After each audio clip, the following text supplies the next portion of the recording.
Hello, everybody. How's it going? Welcome, welcome. We are going to be dating some interesting people. We're practicing more dating. I feel like this is basically a tradition at this point. The Sucker for Love 2 wasn't out yet. Otherwise, I'd probably be dating eldritch beings. But you know, psychopathic killers are second best. Oh my god, I gotta clean my eyeball camera 1 second.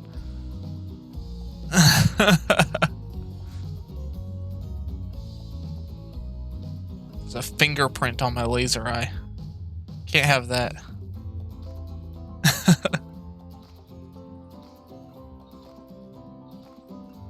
There we go. Okay. This is Hooked on You. It's a Dead by Daylight dating sim. So, I don't really know much about this dating sim game, so we're gonna kind of find out what happens. It'll be interesting.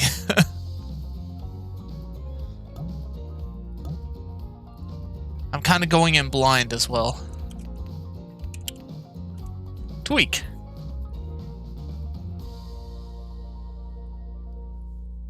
It sounds lovely so far.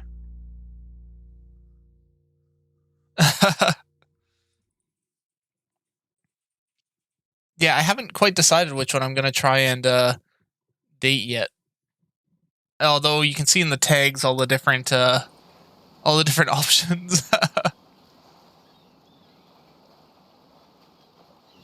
Oh, we're just starting up. Okay.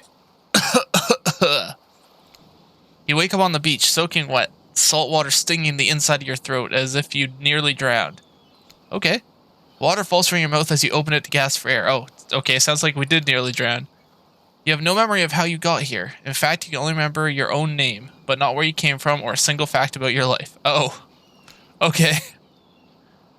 But you do know that is despite the outrageous beauty of the landscape around you, you feel incredibly sick to your stomach. Oh. Oh, you really went down the wrong pipe, huh? You need a minute? Because I could give you a minute. We got plenty of time. Endless time. An eternity if you catch my drift. Wait, the ocean is a character? Thank you for the dehydrate. I didn't realize the ocean was also a character. Can I date the ocean? Ow. But what? Not now, ocean. Sorry, Tweak, may I continue? Wait, is the narrator also a second character? Please go on. Okay, then, as I was... oh, God. As I was saying, you looked down at your feet, ankle deep in the crystal blue water of the newly arrived wave. As the water recedes back into the ocean, it reveals a grotesque discovery. Now, that seems normal. A decomposing face stares up at you from beneath the sand. All you can do is vomit, a scream of dark bile, bugs, worms, and other ick. Questions race through your mind. Where are you? How did you get here? Who is behind the incredibly charming and well-spoken voice in your head? Wow. However, answers don't come easy. Your mind is completely blank. What will you do?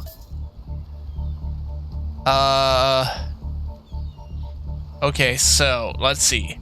I'm on an island, I don't know anything about what's going on, and I found a severed head floating up in the water. I feel like running's too obvious. And I feel like digging up the face is too direct. No, you know what? I feel like I would dig up the face. I feel like this... I found it, it's my face now. You brush the sand away from the half-buried human head embedded in the ground before you. Hey, I got something out of it. There's no body, just a head. As you pick it up, flakes of skin fall to the ground, the jaw falls open, revealing a gold coin sitting on a rotten tongue. See, I know how these dungeons work. I've been around soot in their dungeon parties long enough. Getting your hands dirty, I see. I like that. You're a take charge type. Examine the gold coin briefly. Happily distracted from what's on the otherwise been extremely confusing morning. The sun beats down and you dry in your clothes. You check your pockets, but they're empty. Plenty of room for the coin, I suppose, so you deposit it. I mean, of course I'm going to deposit a gold coin. Why wouldn't I want a gold coin? It's a nice coin you got there. What if you were to spend it right now? What? No. No thanks. I'm gonna level with you here. That coin you found, it's mine. I dropped it yesterday and I've been looking all over for it. Wait, the narrator? Dropped it into a dead person's mouth? Yeah. What? You dropped it into a dead person's mouth? Could you give it back? No, it's my coin. No. Be that way then. Your mind doesn't have a chance to linger any longer on your current situation as you feel something soft bump into your foot. It's my coin. I found it fair and square. When you look down, you find a volleyball sitting in the sand next to you. You stare down frozen. A voice calls from behind you. A little help, please. Oh, what would the Huntress's voice be like? Oh God, I don't know. I gotta see. You turn around when you see what's waiting for you. Your jaw just about hits the ground. Ah, the swole mommy Huntress. Oh. Shirtless wraith. Ooh. There's a lot of options here. Man, that man is swole.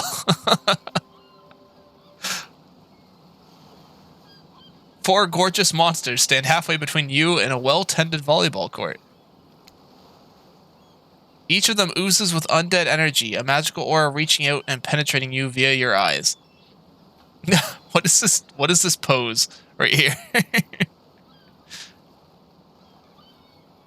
Huh. Your heart begins to race. Curiosity, fear, desire. You can't help but stare at these casually dressed, let's call them killers. I don't know. Not to be judgmental, but that's just the energy they put out there. Huh.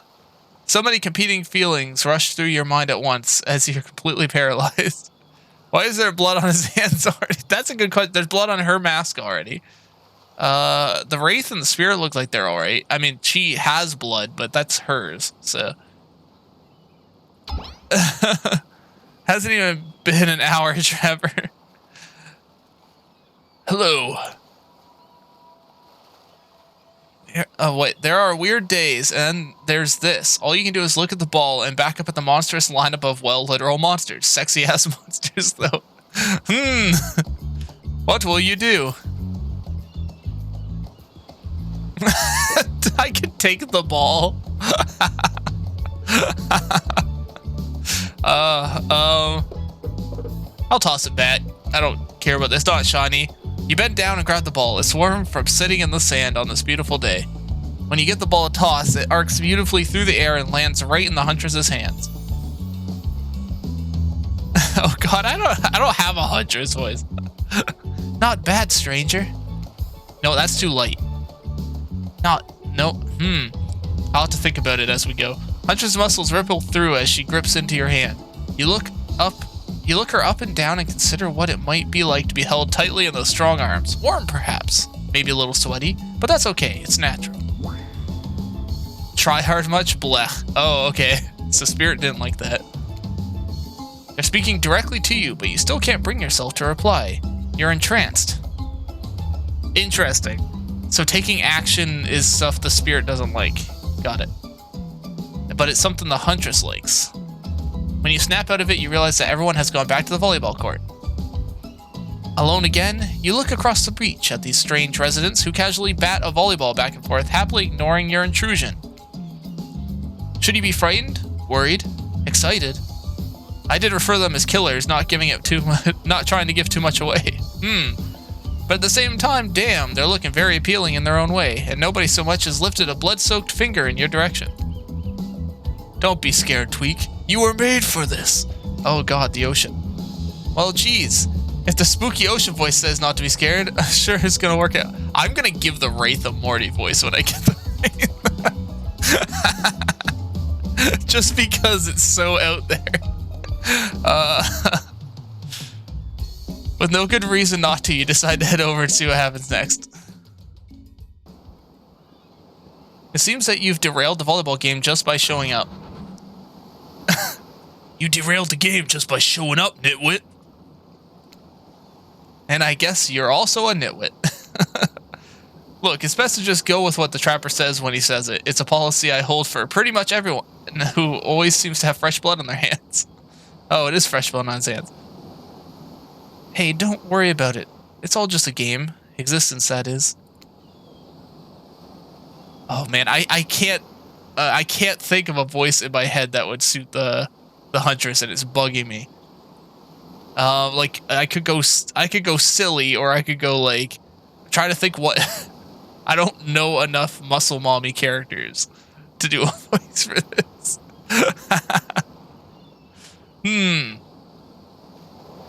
Besides, nope. Besides, nope. I gotta think about it more. It's just one of those things. It's like I don't know what voice would suit. Besides, you seem a lot more interesting than a silly game. What's your deal? What brings you here?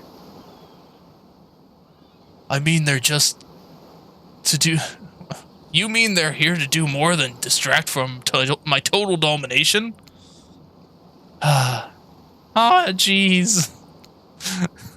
That was Wraith. The sign means he was done with the game too. Either that or he saw a butterfly or something.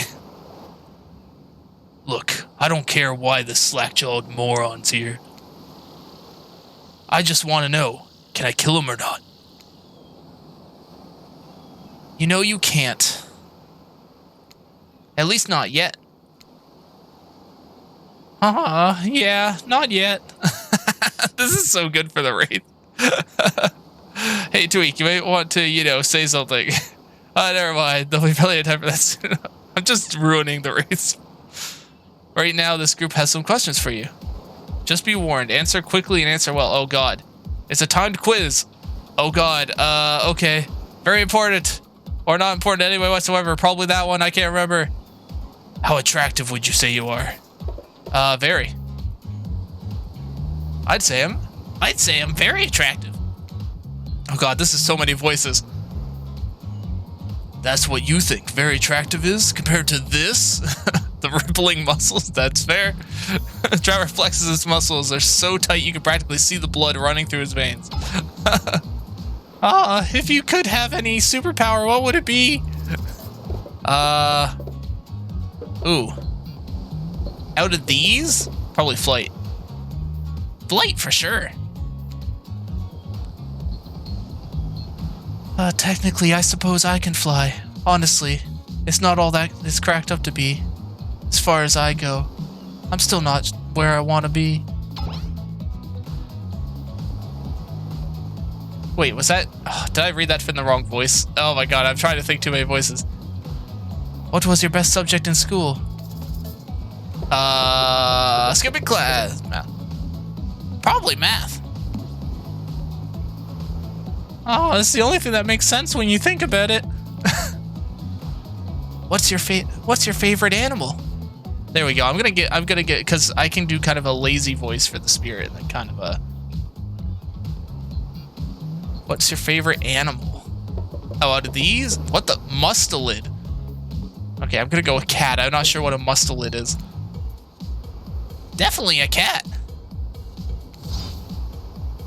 What? Why is everyone looking at me?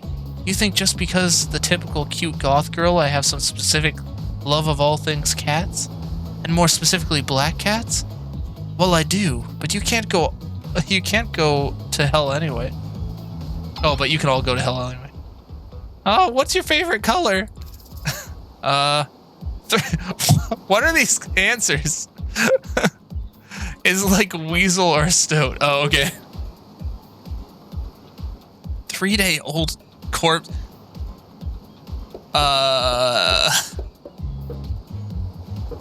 Red. Red! Some call it the color of love, but love is just another word for pain. Wow, he suits Morty very well. You can't date a killer, you're going to get shot and give love a bad name. You give love a bad name. What's your dream job? Should I say, I mean, I'm already in space. Astronaut seems like what I'd already have. It'd be pretty amazing to be an astronaut, I think. I forgot my memories, so I don't remember I'm an astronaut, I guess. It's hard to imagine being further away from anyone than floating in space. The cold, inky vastness of nothing forever. Ah, jeez. Oh no, I have a crush on the Hunters. Best flavor of ice cream? Horseflesh. Clearly, this is the correct answer. Everyone here loves horseflesh ice cream, right? That's the best.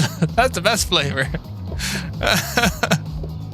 Out of vanilla and chocolate? I mean, I'd rather have a... You know what? Just because it's the most unique flavor, I'm actually gonna taste. I have no idea what it would taste like. Horseflesh? Horseflesh. I mean ocean sounds.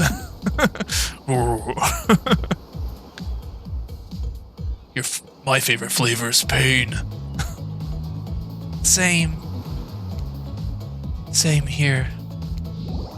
Ah, jeez. Mine is vanilla swirled with pain. Oh god. I think mint chip is the greatest flavor ever conceived myself. But enough about ice cream. Am I right? Hold on a second. This reminds me. I am right. Always. It's the lesson you should learn before you go too much further. Do what I say if you want to survive. Pick mint chip. Are we teaching lessons now, narrator? You rascal. Kill or be killed is the rule of the island. Even for faceless voices. That's a hard one. I don't think the ocean will come up much, though. It doesn't seem like it. Tell me, what's the best flavor of ice cream? Horseflesh. Actually, mint chip is my favorite flavor of ice cream. I'm inclined to agree with him just because.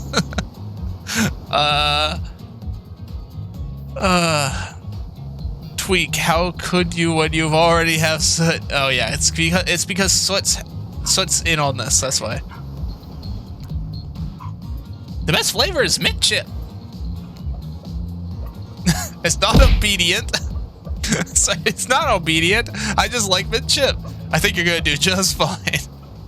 Anywho, now that they know so much about you, I'm sure the group wants you to wants you to start getting to know them. I'll wait a second for the thingy. Gives me a second to drink some water. Thank you for coming to my pep talk.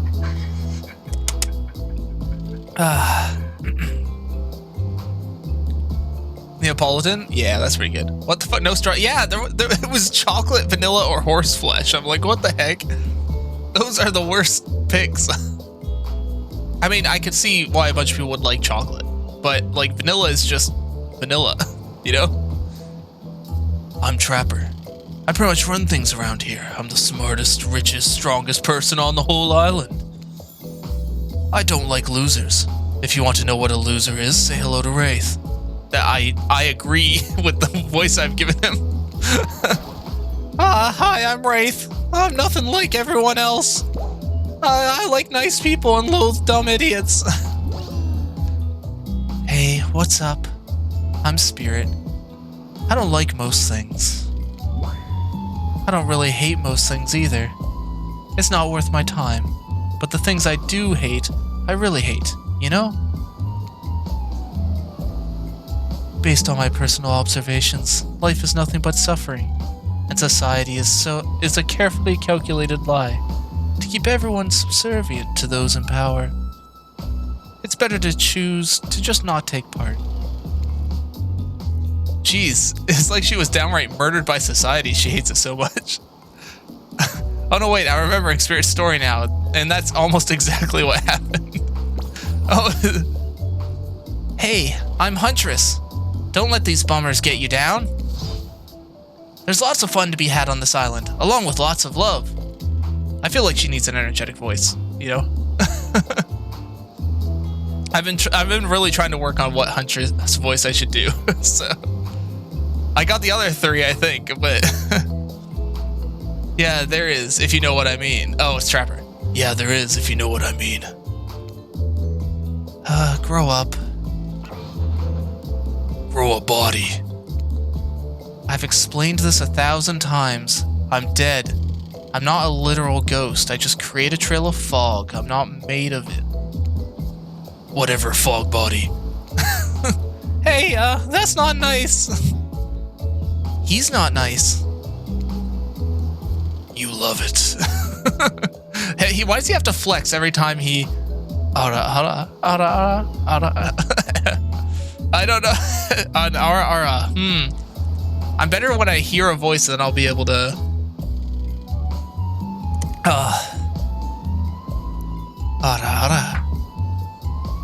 Okay, I'll try it when I get up to it.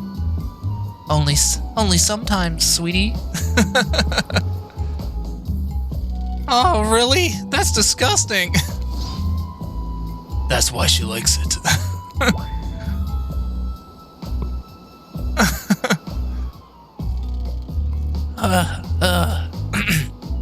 Don't speak for me. I also hate it. Oh god, I can't. It's so hard to keep a voice that's like specific like that. I'm gonna have to like hear one on the side. Stop speaking entirely, actually. For the first time ever, I agree with Wraith. Let's move on, otherwise they'll do this all day. Besides, wait, he agreed with Wraith? What's wrong with him? Besides, if I know this crew, and I do, they'll want to show off soon enough. Oh. We're done playing. Let's do something else. Oh, this trapper. We're done playing. Let's do something else instead. Wow, for once I actually agree with the meathead. I say we go to my yacht. It's a massive boat dock nearby. I'll give everyone a taste of true luxury and power. Wraith rolls his eyes. Don't mind him. He just hates fun and happiness. Oh no, I hate endless, desperate, soul-crushing pursuit of wealth. The way it's flaunted needlessly and the cruelty it engenders. Oh my god. What about hanging out by the pool? Oh god. Oh, what about hanging at the pool? I find the water calming, simple, beautiful. Oh god. Oh god, I need to get this. Hold on a second. I'm gonna quickly listen to our voice and see if I can get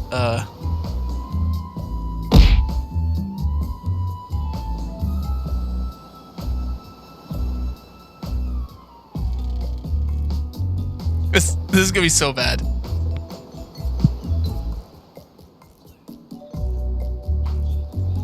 Oh, it's just pure Japanese. Okay. That's not gonna help me. I don't know.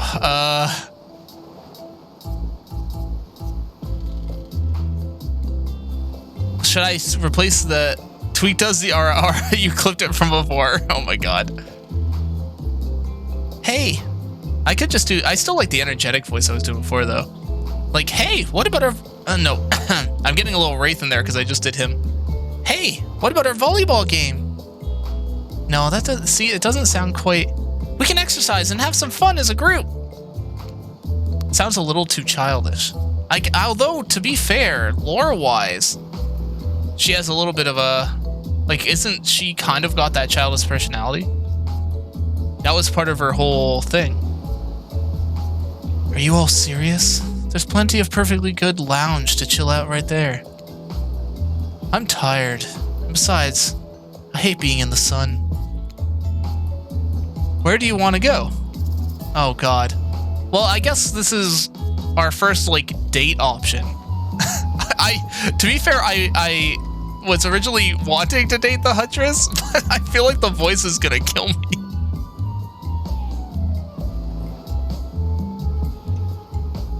Oh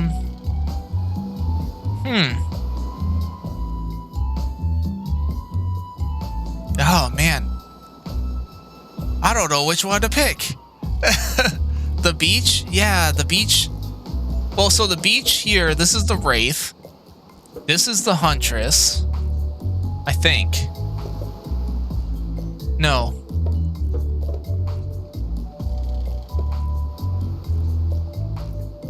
Where was the Huntress? Oh my gosh, I don't remember. I just remember the yacht. I assume it's over each person, because this one's in the shade, so I assume that's the spirit.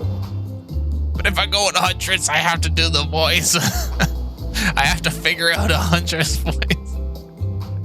It's so painful. I don't... I guess I'll come up with one as we do it. It'd be great to relax for a second at the lounge. Wait, was that... Oh, that wasn't Huntress. I thought that was the... I thought the one over the Huntress was the Huntress. I can't even go back, can I?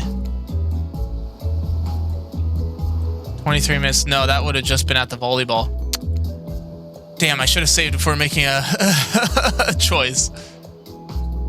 Oh well, I'll save next time there's a choice up so I can do that if I... Well, whatever. We'll do our first date with the spirit, and then we could pick another one.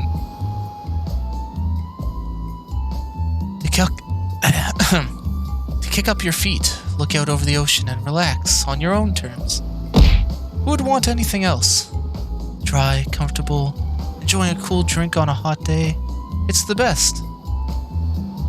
I mean, what kind of fool, what kind of monster, what kind of mask-wearing psychopath would finally be granted a break from this constant grind of chasing and fighting to get ahead, and then choose to exert themselves in, quite frankly, any way whatsoever? Thank you for the dehydrate. I feel like she's talking about Trapper. Why am I the only one who gets it? It's time. Why am I the only one who gets it? It's time to stop living by their rules. I won't do it any longer. Yeah, we should probably give her a second to calm down. What the? Oh no, I'm not. Do I have to do voices for these two too? Hold on. For just one moment. This is Dwight and Claudette, our activities coordinators. They're also the cooks, waiters, bartenders, janitors, and every other job. Jeez. We're the only ones remaining on the island. Oh. This place we call Murderer's Island. Cue dramatic musical flourish.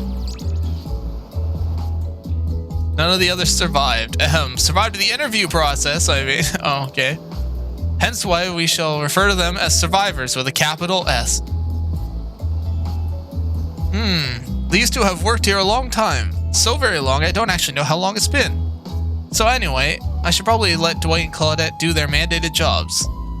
They sure look happy, but they're vibrating with a nervous energy that is starting to give me the creeps. We will... Hold on. We will now escort you... We will now escort the group to the venue of your choosing. This Dwight. However, in the future, we recommend... I'm not going to do a Claudette voice. However, in the they are both nerds. However, in the future, we recommend waiting for us to present you with your options whenever possible. And don't just run off with the various activities unsupervised. Just literally a higher pitch and lower pitch nerd voice. We don't have much autonomy around here.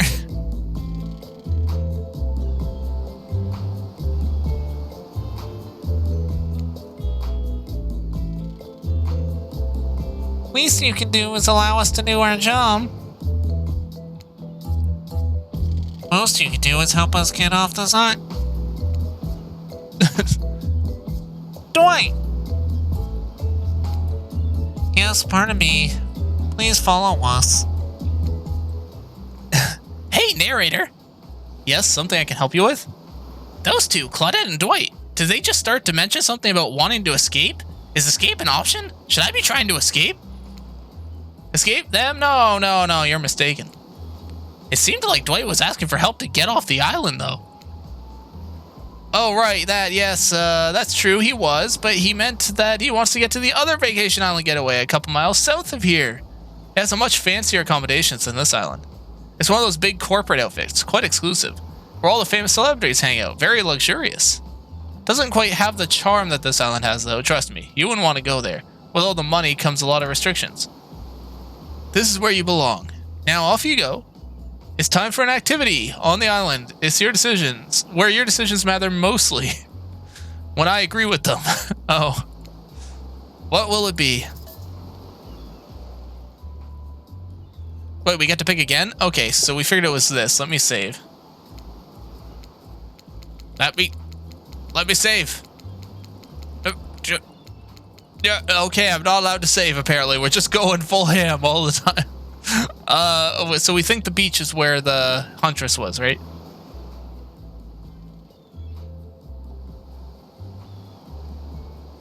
You think? Or would it be the volleyball court? Like, that's the volleyball court, right? I think she might be at the volleyball court.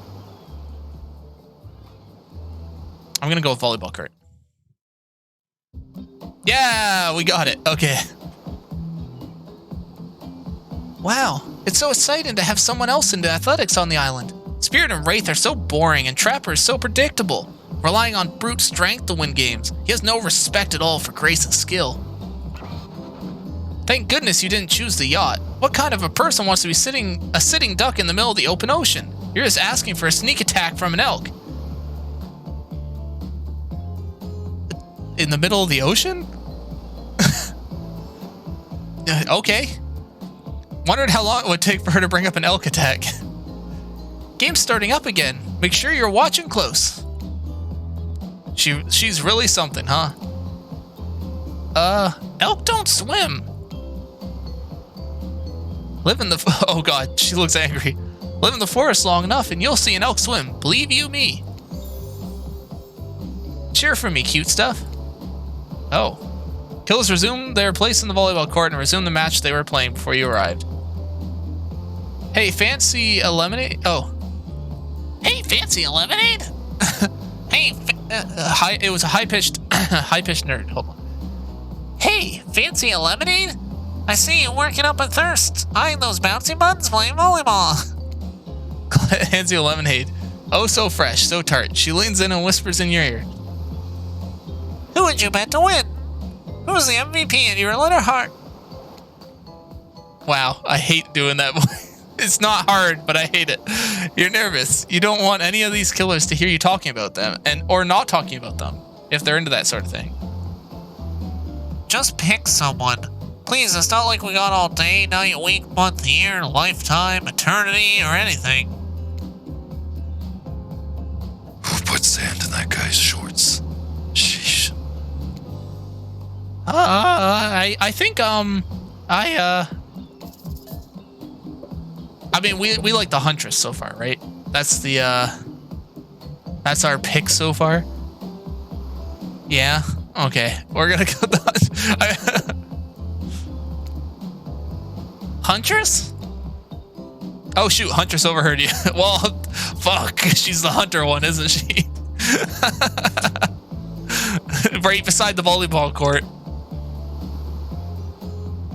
I guess that was bound to happen. Oh, you've got an eye for me? I'm flattered that you think I'm good, but honestly, I'm a little annoyed that I've been so flashy with my moves.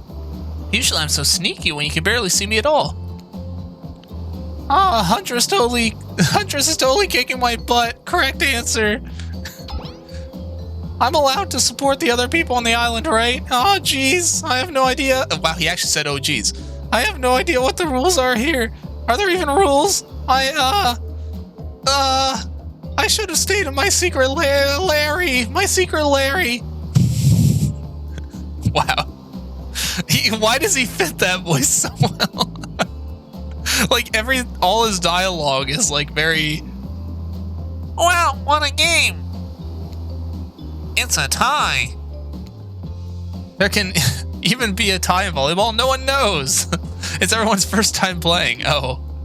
These killers don't usually have time for team sports amid their busy schedule of brutally tearing up survivors to shreds. Hey, is that Claudette crying? Hey, are you okay, Claudette? Probably just shedding a tear for her lost fellow survivors. You know, the resort had 4 employees when it opened. It's nothing. I'm totally fine. Whatever you say, boss. Oh look, the killers have dispersed and are cooling down in their own way. Spirit is reading a novel. Trapper is stretching sensually between chainsaw curls. Of course he is. Wraith is standing on the beach, desperately hoping that the sand will swallow him. Chuto. And Huntress is doing some target practice with her bloodied hatchet.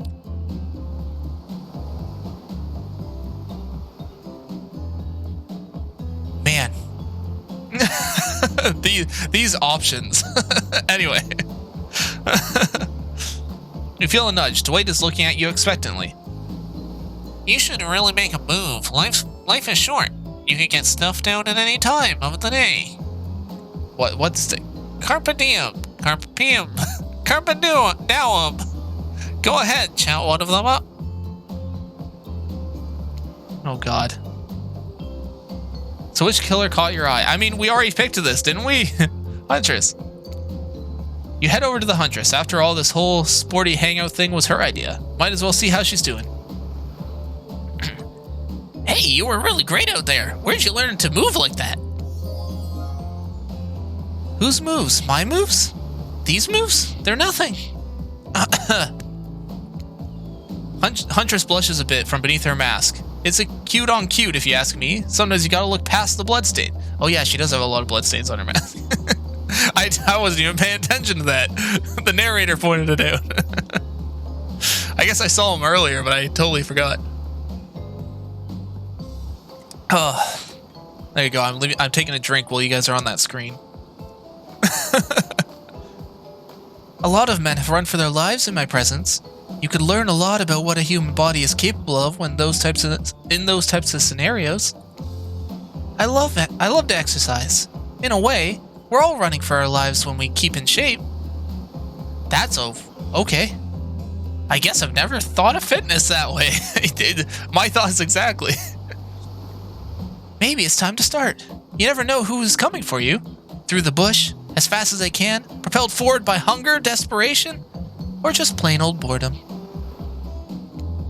Doesn't it seem like boredom is going to be your problem surrounded by all of these characters? Survival, on the other hand.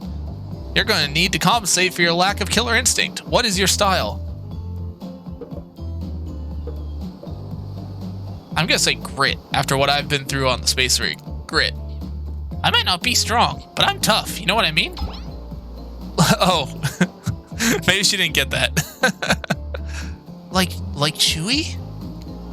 She did not seem to know what you mean. Oh god, she's a barbarian. I thought she was a ranger. She's a barbarian. Like, ready for anything, to do whatever it takes to survive. Oh, sure. Like hold your enemy's head down in the river until the shouting stops and the rushing water takes his life away with it. Maybe not. Maybe not anything. But I'm ready for a lot of things. Get ready to impress because we're just getting started. Come on, everyone. The fun and games can't be over already. I get it. Volleyball? Not ruthless enough. Look at us. We crave action. We crave excitement. We crave the thrill of the hunt. Ooh. It's time to see if our friend here has the hunter's instinct. Oh god, I don't like where this is going. I saw you surveying me like prey on the volleyball court, Tweak. Huntress waves a bloody axe in the air as you step back nervously before you realize she's not waving it at you, she's handing it to you. Don't worry, I've got several of these.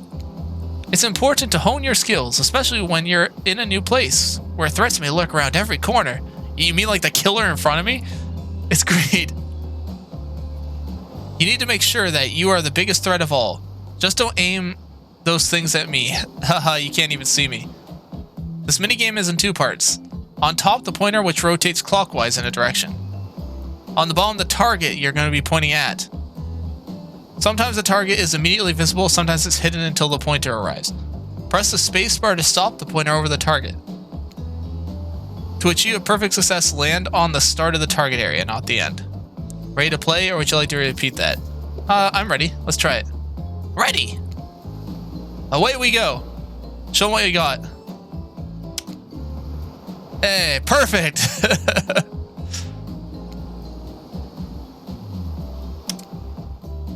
Perfect! Perfect! Perfect!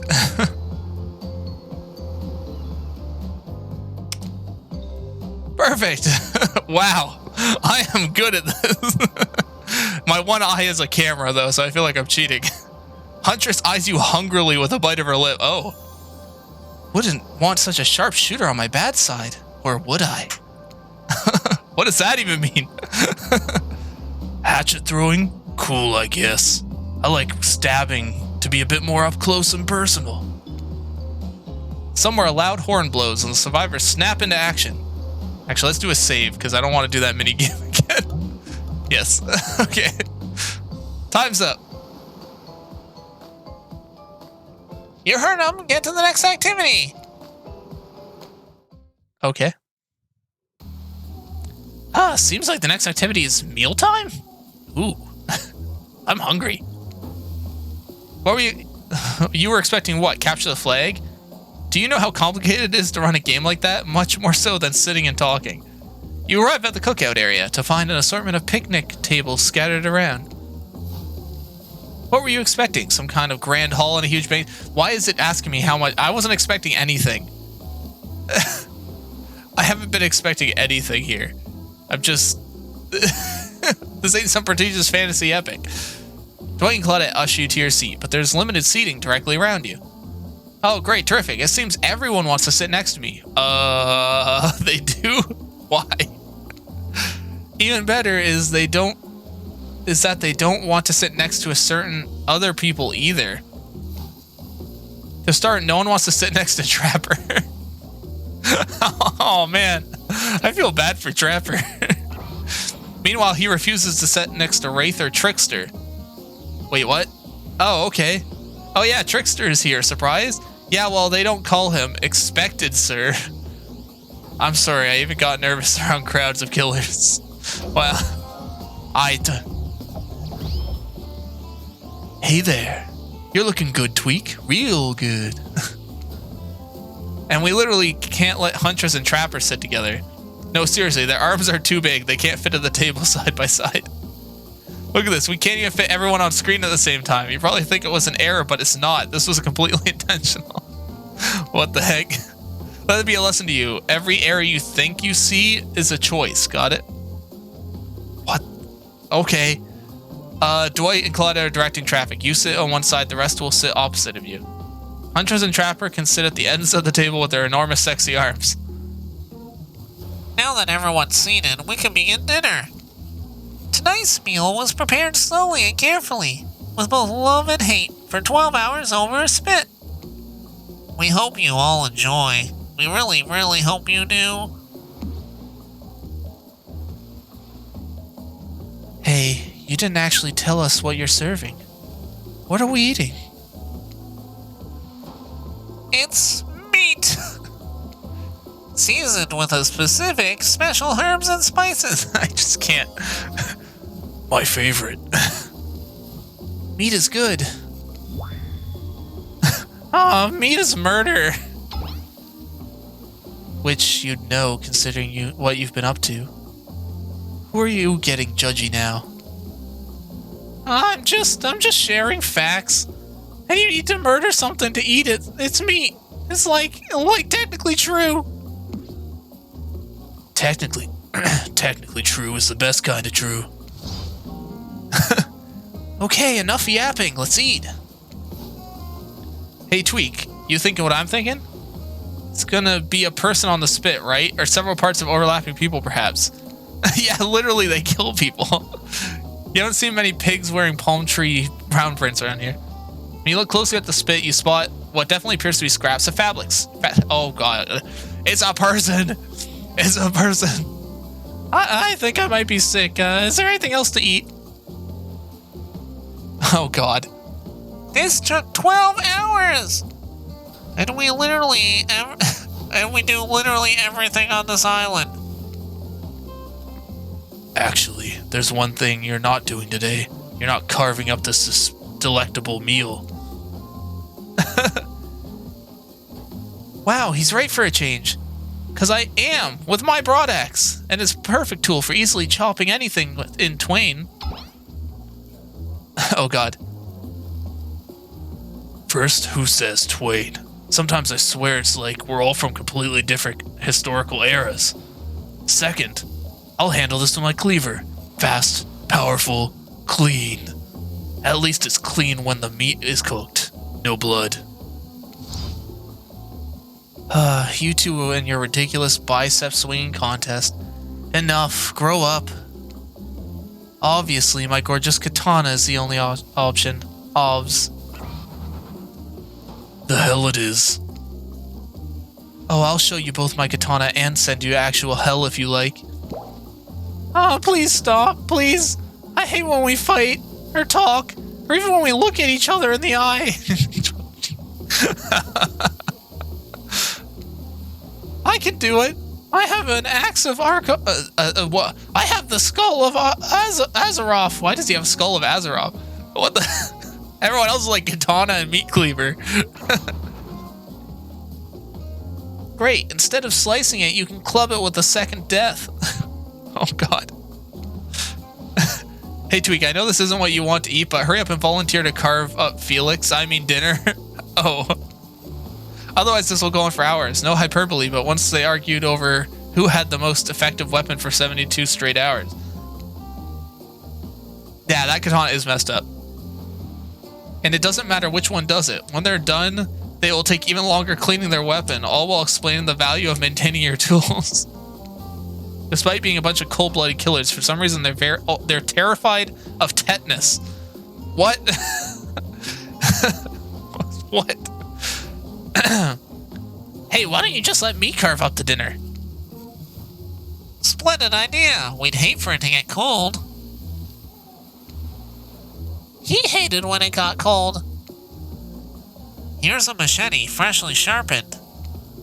Oh God, minigames again. Oh God, okay, I get it. I get it. Oh my God. I wasn't prepared for a second minigame. Okay, I'm ready. Ready!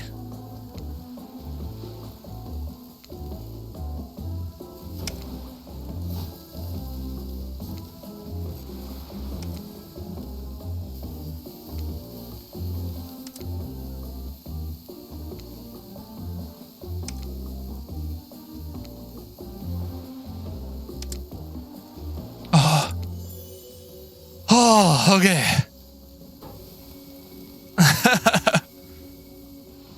That was pretty good. I'd like to see what you could do with a less clumsy weapon. Yeah, I said it. Machetes are dumb. Okay. Dinner is finally served. For real. The sounds, especially coming from the masked killers while they eat, which involves lifting their masks and shoving food behind them, are nasty. Spirit, meanwhile, doesn't even eat. She's the only one who seems to really be embracing being dead. They're all dead, right? This is obviously hell, I mean. Oh God. Come on. We're still trying to be mysterious here. You think mystery comes easy? Claudette and Dwight aren't the only ones who've been working their asses off to make this night perfect. Well, at least they're lifting their masks. This is only 99% as disgusting as it could be if they just tried to mash the stuff through there. Hey, hey, Spirit. Why aren't you hungry? The two best things about being dead is not having to eat. What? That's only one thing. Think about it, Tweak. Number 2 is no number 2. One less thing about the one less thing to think about in the afterlife. Even if I wanted to eat, I have no idea where it would actually what would actually follow. Oh. You might have noticed, but I'm mostly just a bunch of dismembered body parts floating in a spectral form. Oh. Huh, I never thought about that. Do you see how deep this cut in my abdomen is? I don't think my digestive tract connects anymore. What? Wow. Between the food and the behavior of this group, this might be the worst meal in history. They haven't been to a goblin meal. Goblin meals are a lot harder than that. I'm just going to save after mini-games, so I don't have to do mini-games the second time. But even worse is they're staring at you. You're not eating. They don't like that. I think they want an explanation why. What do you tell them?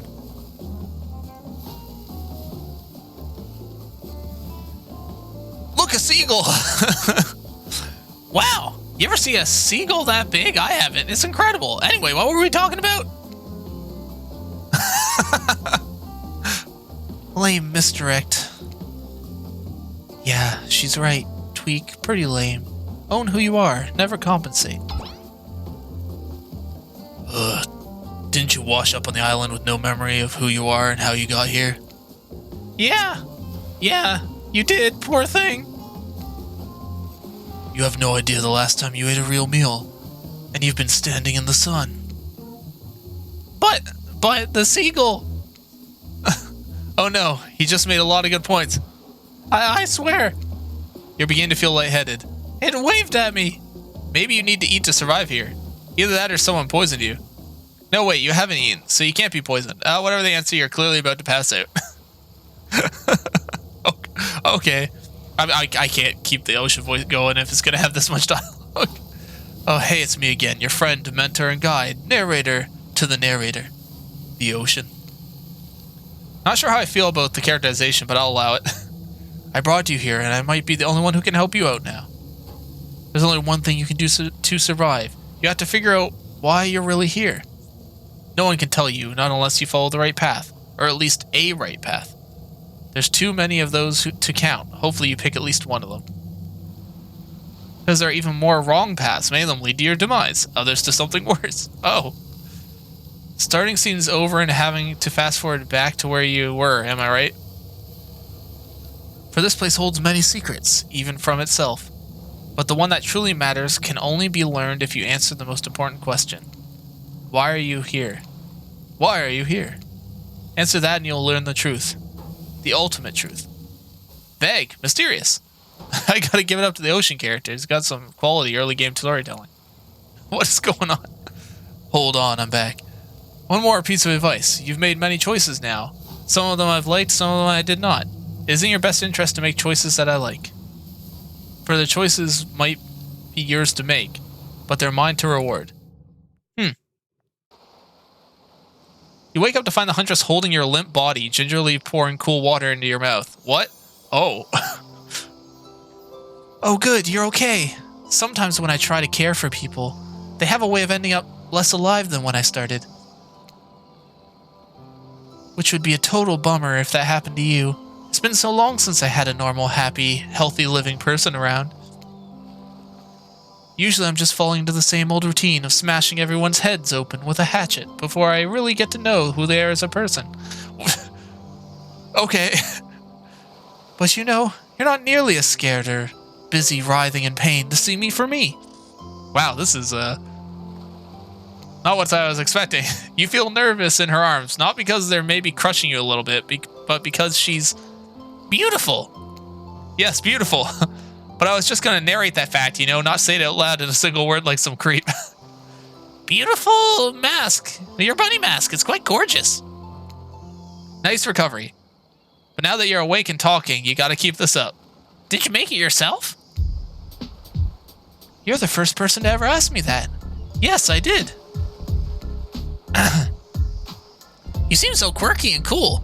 You could do anything. Own an Etsy store or be a doctor? Why is it that you kill people? Huntress sighs. You can practically see the memories flickering across her eyes, but she hasn't tried to kill you yet, so that's a good sign. It's all I was ever taught to do as a young girl, so I thought it was right.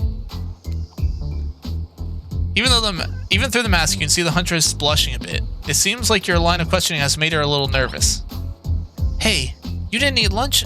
You didn't eat much at dinner. Want a snack? Oh. Do I? She offers you some jerky. Oh, probably human jerky.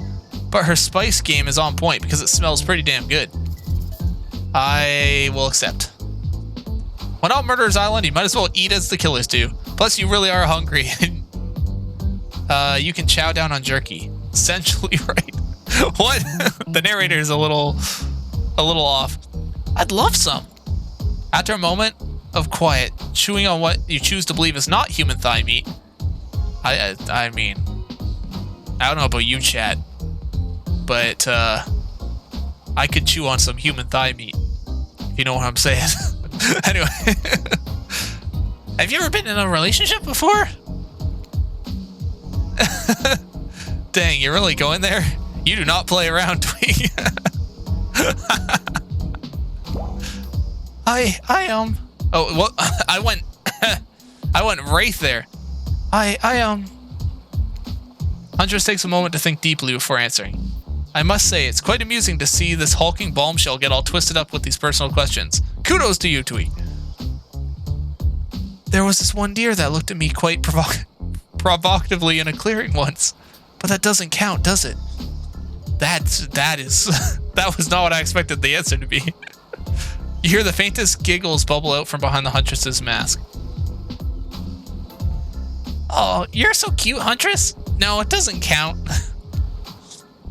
What is this? You found something in the sand. Huntress reaches down to pick it up. It's a hair clip, probably left by some girl who was playing on the beach long ago and is definitely still alive and not at all dead. Huntress closes the bag of jerky with the hair clip. It seems like she's a little mixed up with how exactly this item works. Should you go with the flow or show off some of your knowledge of advanced humaning? Oh god, do I want to act smart? And do do you think it'll let me put a hair clip in her hair? Or do I go with the flow? Because, I don't want to... I feel like advanced humaning might impress her. But at the same time, she might also just get pissed and murder me. So... I feel like I would try it. You silly goose. You chuckle before reaching in the bag of jerky. You take the bread off and collect a lock of the Huntress's hair, clipping it back in an attractive swoop. Much better. Huntress is so happy you taught her something new about human trinkets. She touches the clip in her hair with a shy smile. Just as things are really heating up, you hear a flurry of footsteps behind you, and you quickly spin around, ready to fend off whatever new danger has popped up on the strange island. To be fair, as long as Huntress is on my side, I feel like I'm in a pretty safe position. Like, out of everyone, I feel like the only one that would maybe be a problem with that is Spirit, but she doesn't seem to care, so... And what's Wraith gonna do? Be sad and depressed and stuff? Only to find us Dwight and Claudette sprinting across the beach, clipboards in hand, which they're waving in the air above their heads. It's very important that we stick to the itinerary and attend each event as scheduled. Playing sick for cute flirt points is not part of the evening activities. Yeah, that's strictly spotted for after the campfire story time. At this rate, we'll be late. It sounds like Mickey Mouse.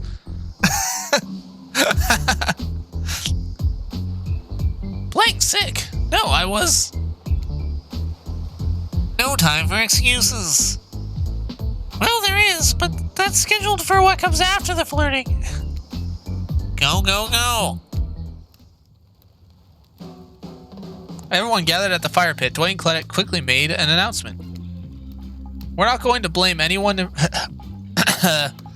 not going to blame anyone in particular, but someone we're not going to say who, so don't worry, you hasn't been sticking to the schedule. That means we're behind on time for evening activities. And we only have time for one person to share their special spooky nighttime story. Oh, geez, just one story? But story time's my favorite activity. This is a narrative-heavy experience. You're telling us that only one person gets to share? How will we decide who? Oh, great. We have to decide as a group? That never goes well. Whoever did this, step out now. I swear I won't be angry. I'll merely chop your head clean off. No fuss, no muss. I feel like eventually I have to do a thing with the Trapper because his dialogue is so weird. Voice trembling, you realize that this is probably because of you, but you embrace your fate. Sorry everyone. No, not Morty. Hey, sorry everyone. I think they're talking about me. To be honest, I don't understand how this whole schedule thing works. I guess I lost track of time. Well, I was passed out. No, that was still close to a Morty voice. My voices are getting mixed up now. Geez, been there before. Even though it's taking some pressure off of me, which is an absolute dream come true. Is it really fair to pick on the newbie? Seriously? Has anything here ever happened on schedule even once? Damn it, Donald. If If you try to flex that authority gimmick one more time, so help me, I'll snap your head off so quick, and then I'll drown you in his blood, Cynthia. Fuss and muss are back on. You two know I love to hack and slash and slice. We all know you love to kill. It's almost all you talk about. Nobody named any names. Who even knows any names? Not us. I renounce my name. Who's Donald? Who's Dwight? Who even knows anymore? Call me nobody. Wait, his name's nobody now? Okay. But we still gotta get started on story time, so... Tweak, who do you think should go? Ah, damn it, that's the name. Please pick somebody quickly so the tropical vacation doesn't turn into a bloodbath. Whose story do we want to hear? I assume we just keep picking Huntress, right? If we're going for Huntress. It'll probably be a hunting story or something. Yeah, that's what I'm thinking too. I choose you, Huntress. Wow.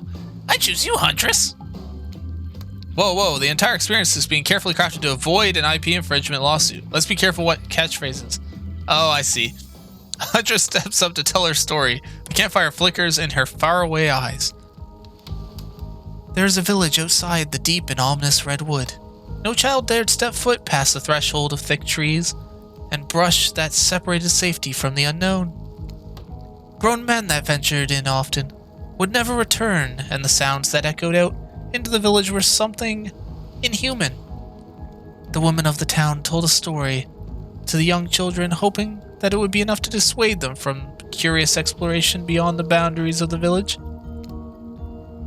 They told of a creature that lurks in the woods, half woman, half beast, singing like a siren, haunting, beautiful, her voice the last relic of her humanity. It lulls all who hear it into her domain, and not precocious child, nor fierce soldier can escape once you're in her clutches.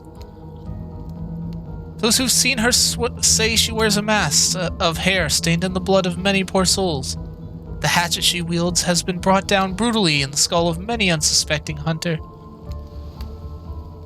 The nightmare doesn't end here, for what's a hungry beast to do in the frigid winters with nothing but hunter meat to live off of?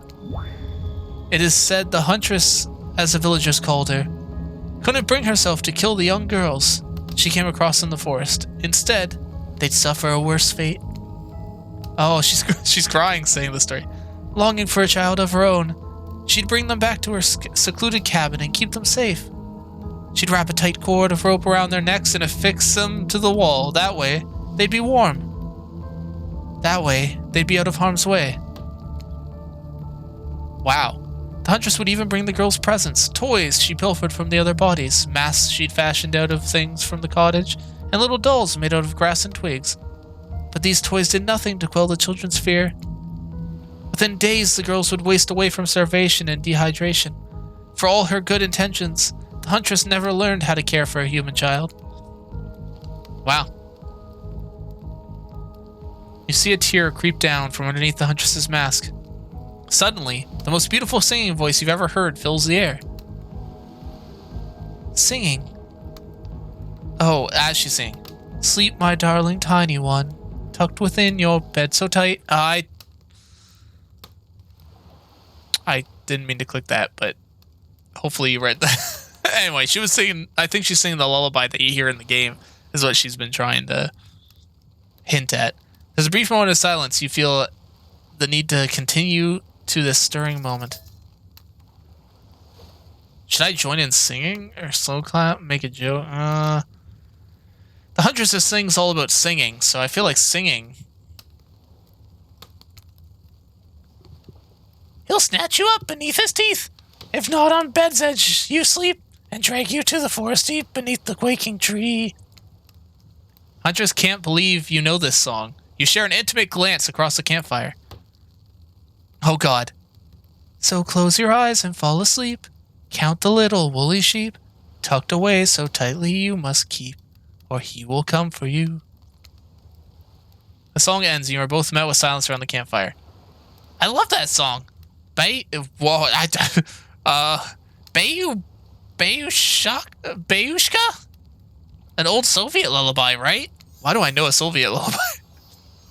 It's a song my mother used to sing to me right before bed every night. But now I must go. The memories are too much. On that note, everyone decides it's time to take a break and split up for a little bit so they can all have a moment alone before bed. Everyone leaves and you're alone by the fire. The only thing you hear is the ocean slowly lapping against the shore.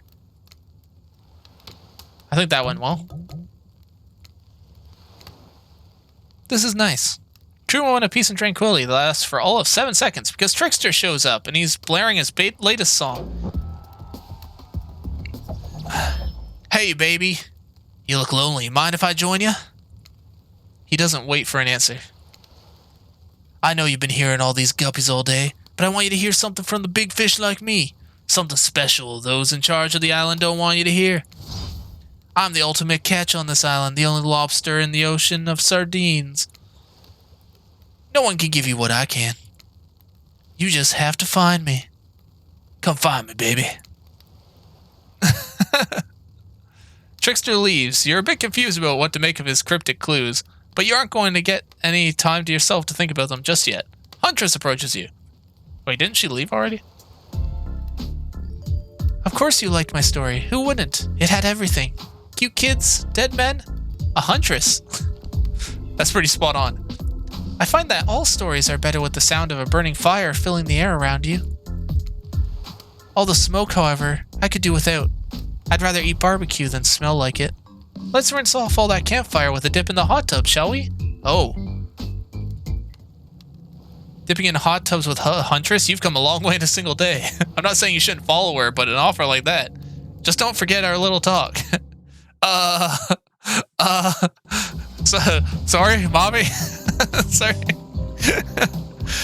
So you and your storyteller friend slip into the water. It's just the right temperature for an evening dip. Plus, some jealous shark comes along and manages to jump from the ocean into the pool. What? A shark jumped out of the ocean into the pool? So you're pretty sure that your killer companion could handle it. Yeah, that's fair. Before you run off, I wanted to make something clear. You know that half woman, half beast I was talking about in my story? That's me. I'm her.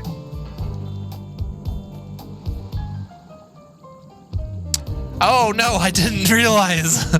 Oh my god, of course it's you, Huntress.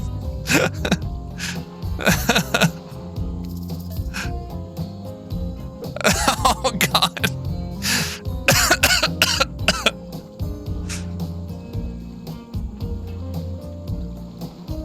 I'm not okay. No way, that's so cool. No way, that's cool. That's really awesome. Thanks for being vulnerable and telling such a personal story. Huntress faux shyly twirls her hair. To tell the truth, what did you think of my tale? Do I have the makings of the best storytelling author, such as the comedic mastermind Dostoevsky? Oh, I keep forgetting she's Russian. Dostoevsky? It was really a well-told narrative. Clear beginning, middle, and end. Riveted from the start. Plus, the woman in the forest, I mean you, are clearly not a true villain. You were just traumatized as a child. Okay, now you're just being a suck-up. Huntress' eyes leer at you from behind the mask. She had her time in the spotlight and is playing coy now.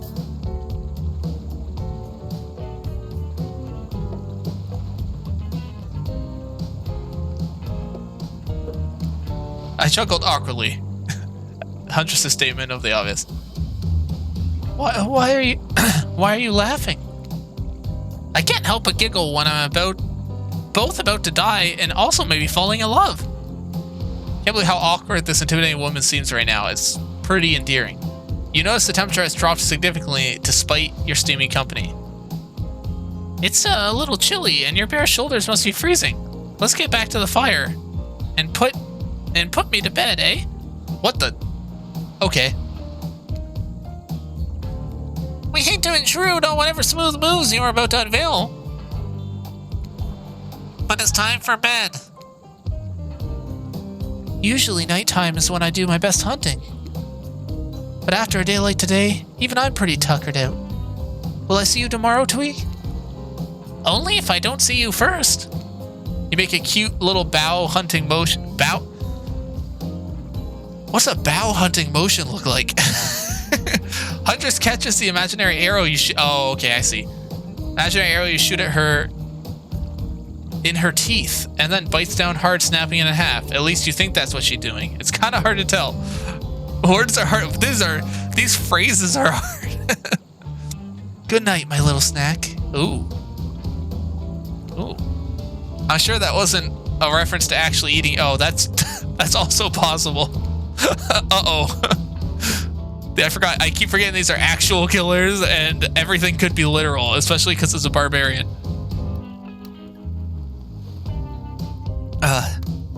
You head over to the campfire. The heat is comforting on this chilly night.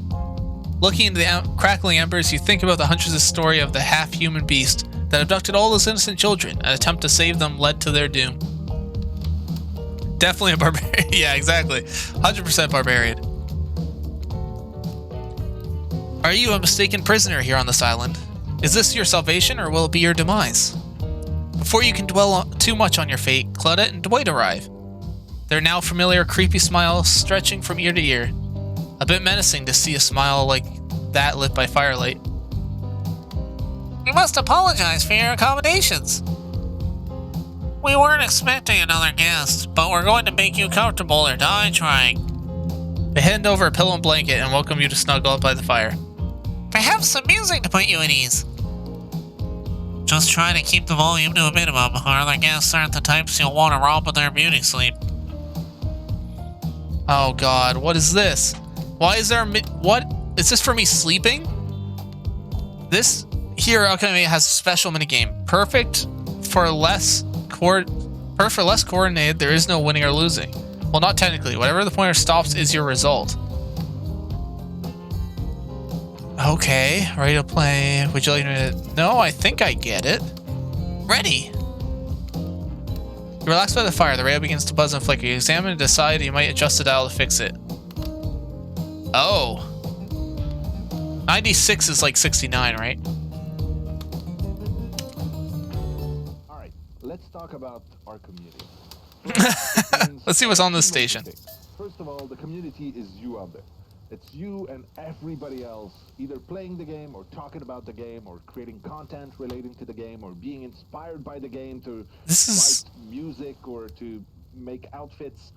It's oh my, wait, this is the developer from Dead by Daylight doing one of his interviews. Amazingly rich and passionate environment. Huh, interesting. Turn it off. No matter how many things you listen to, you still can't sleep. You decide to ask one of the killers to spend a little more time with you until you're sleepier. Well, I'm gonna go see the Huntress, 100%. Who'd you like to summon by your side? Huntress! Why would I... Hey, Huntress, you still around? I was wondering if I could get a little company. Huntress appears in an instant. You really didn't hear it coming. Shit, she's a barbarian with a, like, max stealth.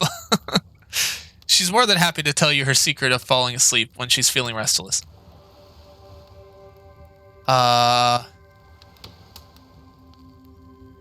What is that? If a Soviet lullaby doesn't work, this special mushroom tea has always done the trick. When I'm not coating the blade of my hatchet in it to ease the passing of my victims, I'm steeping it in a piping hot mug of water. Try it. Is this a numbing agent for her hatchets? You do. You finally start to feel sleepy, except maybe this isn't a sleepy feeling. Maybe you're paralyzed. You try to keep your eyes open, but you can't. Darkness overtakes you. A dark voice from earlier speaks to you again, but shouldn't still be as spooky now that you've had a whole day of strange voices. Really worked up a sweat watching those killers toss the ball around, huh? It wouldn't hurt so much to go splash around in some cool ocean waves afterwards. I'm just saying, I'm out here, you know. What? Does the ocean just want to hang out? Is the ocean lonely? You awake suddenly. You see someone looming over you. That's not what I was expecting. Trapper is sitting beside you, sketching a portrait.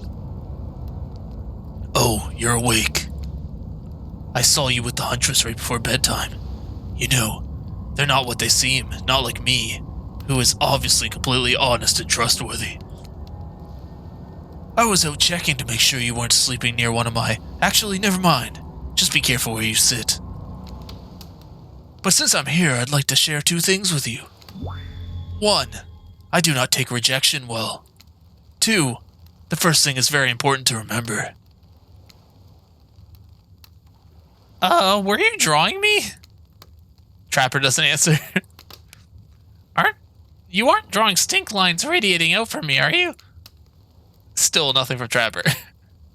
Look, I'm not an easy guy to get along with, but I'm an easy guy to spend time with. That will make sense if you choose to spend time with me tomorrow. The rest of the scum live like rats. They wouldn't know a good time if it bit them in the ass. Yeah, I'm hoping she would. I mean that literally. Point is, if you select me, you're in for a day of luxury, extravagance, and fun. Yes, I said fun. And, if I don't pick you? Remember what I said earlier, or it might be the last thing you ever forget. But hey, you look tired. Get some rest, sleep. Maybe even sleep well if you can. Just try not to roll over about 15 feet to your left. Finally alone for real this time, maybe. As you drift off to sleep again. Hopefully you're not poisoned. That was a weird day. Wait a second, where are we? Oh geez, this is one of those reality show confessional rooms where all the contestants talk directly to the camera. What is happening? I think today went really well. These were some of my first interactions with someone who isn't the parent that didn't end up bloodshed. Who isn't a parent that didn't end up bloodshed or untimely perishing in my Russian cottage. Jeez, she has a lot of murder. So I'm counting today as a win, no matter what happens. What do I think of the newcomer? Do I have to say? I do? Okay, attractive? Mysterious? I don't really know that many other words since I was raised by my mom in the woods until she was skewered by an elk. Oh, that's why she hates the elk so much. And I had to wash her entrails off my seraphim. But that being said, the other 3 should make sure to be on their guard. I don't know who the newcomer will want to spend time with tomorrow, but I for one will not let my guard down easy. Who knows about the others? Wraith I think knows more than he's letting on about this place, but he's a hard nut to crack. Meanwhile, Spirit is just screaming all the time. Major buzzkill. And Trapper, oof, where do I begin with Trapper? He's buff, sure, but daddy issues much? Sheesh. Look, I don't need anyone. I've been perfectly fine on my own since my mother died. Oh, Ciabatta, thanks for raiding. I eat a fine diet of raw deer, bear, and human, and I'm fit as a fiddle.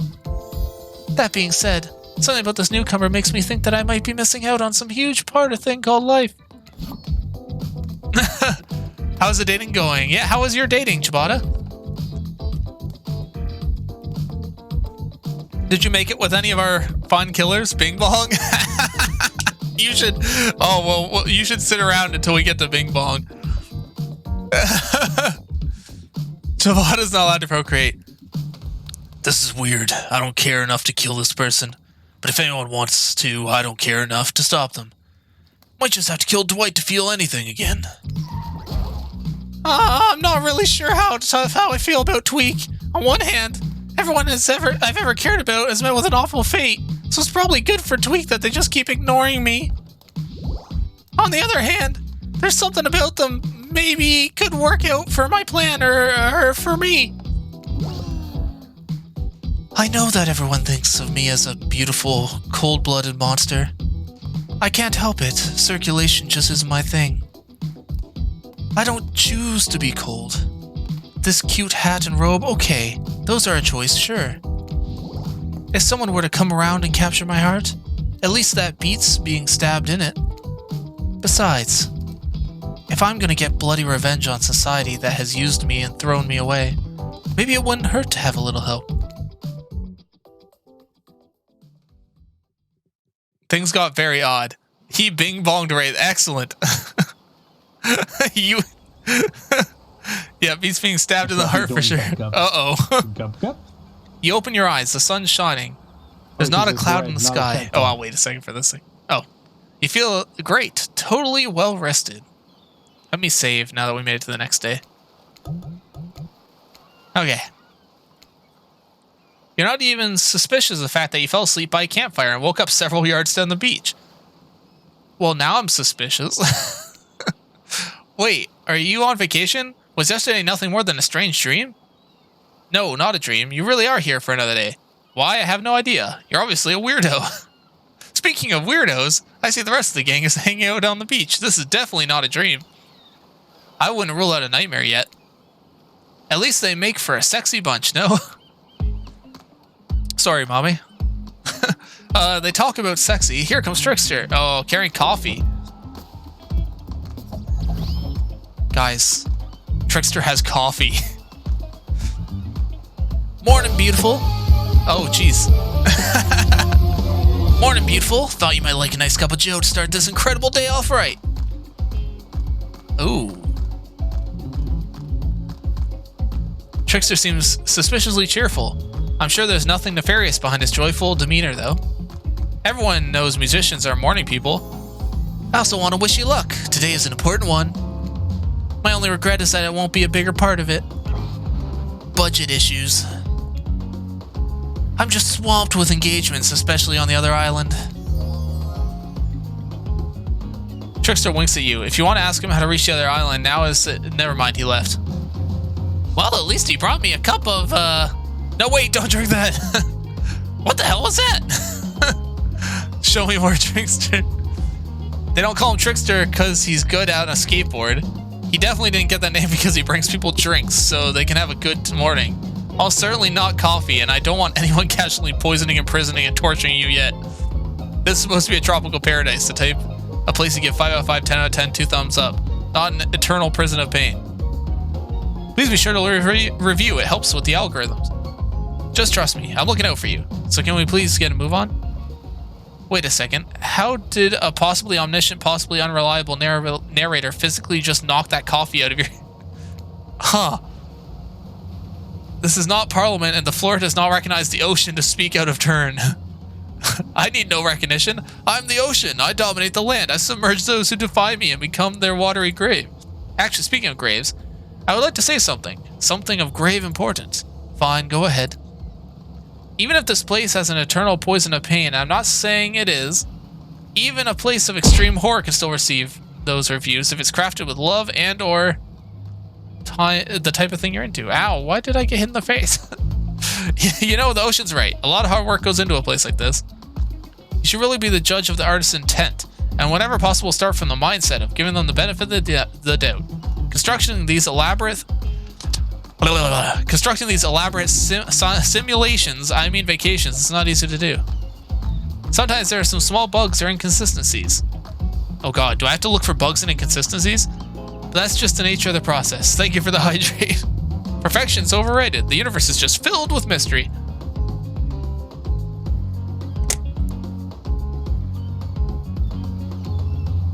We ought to celebrate those who venture to bare their souls as part of the creative process with the ultimate intent of making things for our enjoyment, not to be overcritical of them. Are you two trying to sell me this place actually being good?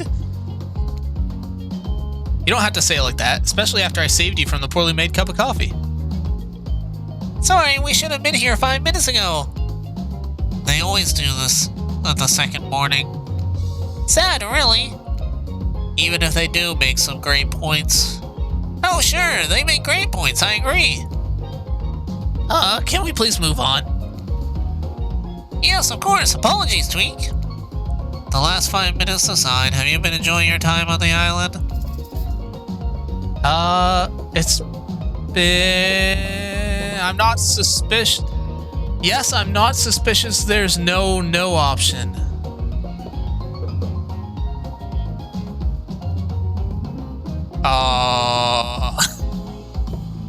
It's been a lovely time. If I were to summarize my time here, I'd call it a lovely time. Oh, lovely. We'd love to hear that, because isn't this what this place is all about? Finding love? No. Shut up, Dwight. You'll get us killed again, and again, and again. We need to ask you one more question, though. We all had to sign away our rights to say anything negative about this place. Will you please sign this non-disparagable agreement? No? No, I will not say anything negative about this island. You have my word at that. I, Tweak, agree to the terms of this verbal contract. Damn it. Damn it. No was also a yes. Perfect. Delightful. Excellent. Yes, yes. Hey, Tweak, it's still totally cool if you have constructive feedback. The place to leave that is in the positive review, because we all know that nobody reads negative reviews of games. Anyway, I see Dwight and Claudette have gone into a trance, and with the grumbling I hear from your belly, it can only mean one thing. Breakfast. What? This game is weird. This game is very weird. I'm loving it, but it's very weird. Perfect timing. Everyone rolls into the dining area to lard up those sexy little bellies with pancakes and bacon and so much for maintaining these beach bods. We're all half naked in a tropical paradise. Can we get some strawberries here? A yogurt? Magic powers will only get you so far. Even killers have to watch their sodium.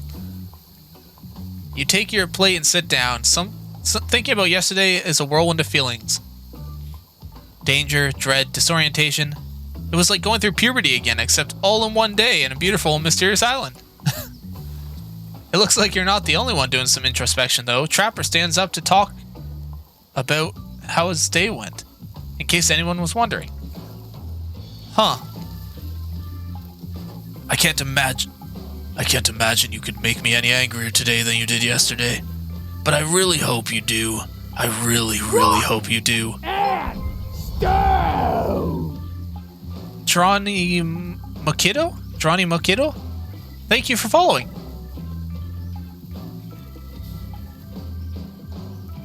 Unrelated. Anyone seen where I left my cleaver? Huh, just kidding. I always know where my cleaver is. Well, that was bizarre. Back to your Britain. Nope.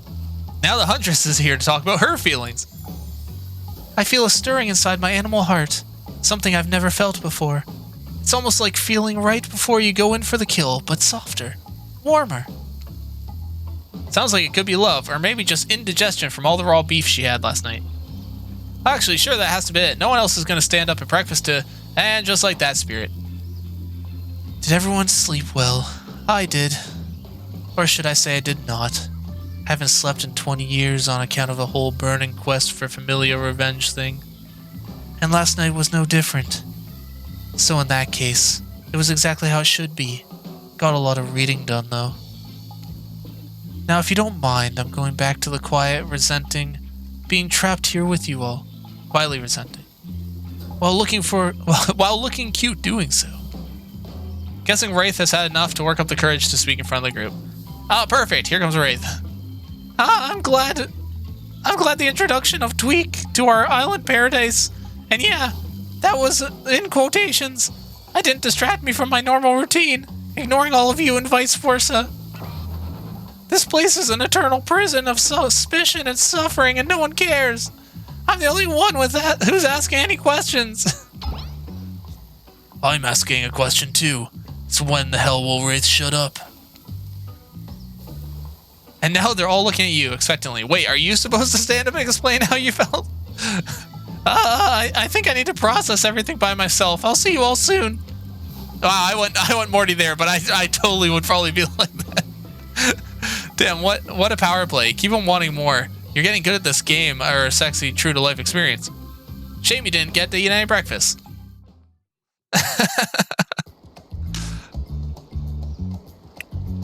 Man, I always have trouble transitioning to and from the Morty voice. Like that I've been giving Wraith. After breakfast, you head to the hot tub by yourself to clear your head. Yesterday was, in short, a lot. Before you get there, though, something catches your attention. Did you hear that?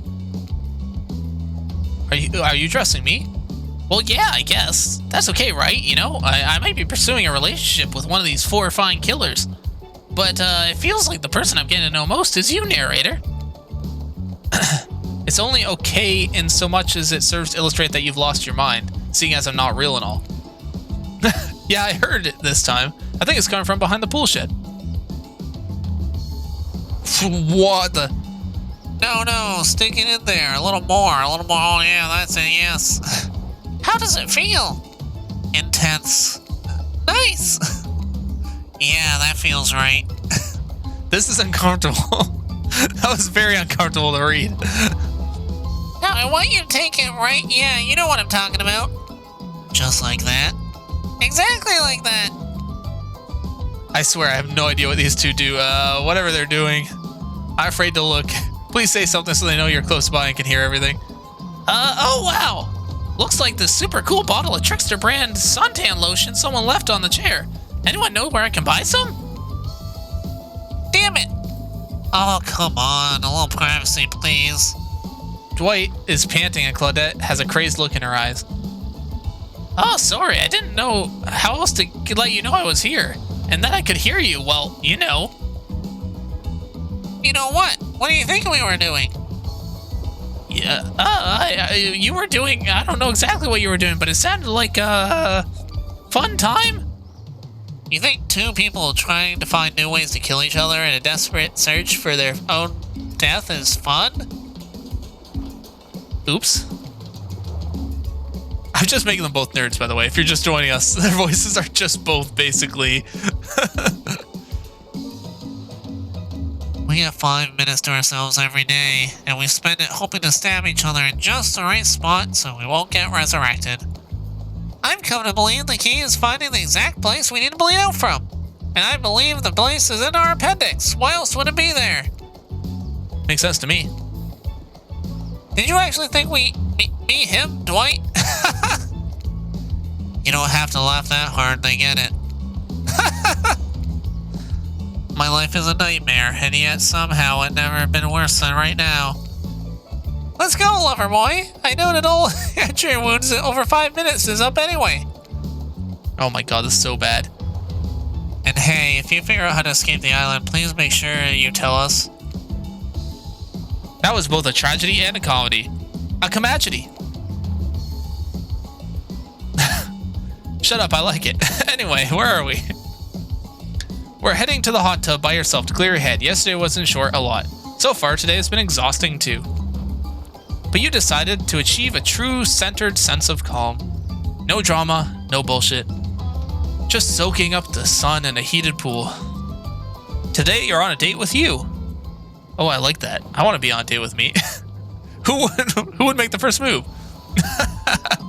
I feel like Tweak would make the first move on Tweak. And aside from that disturbing thought, all is going into plan until a shadow blocks the precious sun. Spiky, tipped like the palm of a tree, bending over to screw with you. But it's no tree at all. It's... Hey, babe. Breakfast was weird, huh? Everyone just getting up and announcing how they're feeling. What's that about? Some kind of forced check-in with the group? I don't like it. Fishy, kind of lazy. Whatever though, breakfast was dumb. No one should eat before noon or after 4 p.m. Yeah, I do intermittent fasting. Have you seen my abs, by the way? Maybe you can see them later in my private stage on the other island.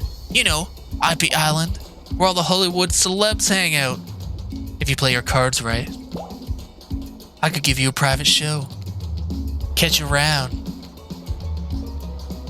His abs were pretty amazing. I gotta give him that. And that blow-up bat, threatening but adorable. Makes for an interesting silhouette. Good design. He's a psychopath, just like the rest of them. You don't gotta give him anything. And we're not best friends just because we had a little talk about doing a little talking. Oh my god. Okay, now this guy is gone. We got some ground rules established. We're definitely going to abide by it. It's time to lay back and take some deep slow breaths and... Nope, another shadow. These people won't leave you alone. Let's see, who is it this time? Oh. Hi, Mommy. I mean, Huntress. How's it going? Yes, Huntress, that makes sense. You two have gotten cozy. We should get out of here. I know a place that's quiet and out of the way. No one will be able to hear us there. Does that sound intriguing? But immediately a flood of worry floods your brain. Should you pack a picnic, bring a swimsuit, a pocket knife? You decide to bring as much as you can. You may have to make a run for it at some point, and you should be prepared. But of course, you washed up on this island with nothing but your clothes on your back, so you've got nothing together. Are you ready for this? I mean, they call her the Huntress, not the Hugstress. You look up at the towering goddess, trying to form a sentence, and suddenly, before you can decide to go off with her, the spirit interjects. You really think you're gonna have fun with her? All the running and wrestling. It's not like in the clever double entendre way, but actual physical wrestling. I'm exhausted just describing, thinking about it. Listen, you're kind of weird and I'm kind of weird. Like, I don't know. Ow. I thought maybe you'd want to sit and ignore the whole world together for a while, yeah? Tough choice. You weigh your options, but quickly you can only go on one date today, and you also don't want to be hacked to pieces for saying the wrong thing. It's always going to remember that these are all cold-blooded killers, but you know what they say. When life gives you lemons, you make fire and burn someone's house down. Got it. And then die a horrible, wrenching death after drinking it because lemons are poison. Wow. So what would it be? Huntress.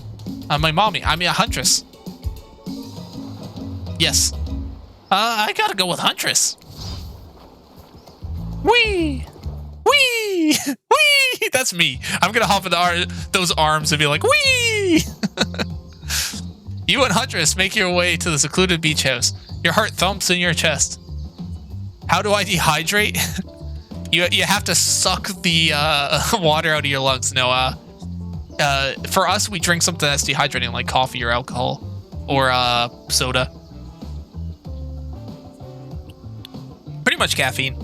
I have to suck what? All the moisture out of everything. No moisture.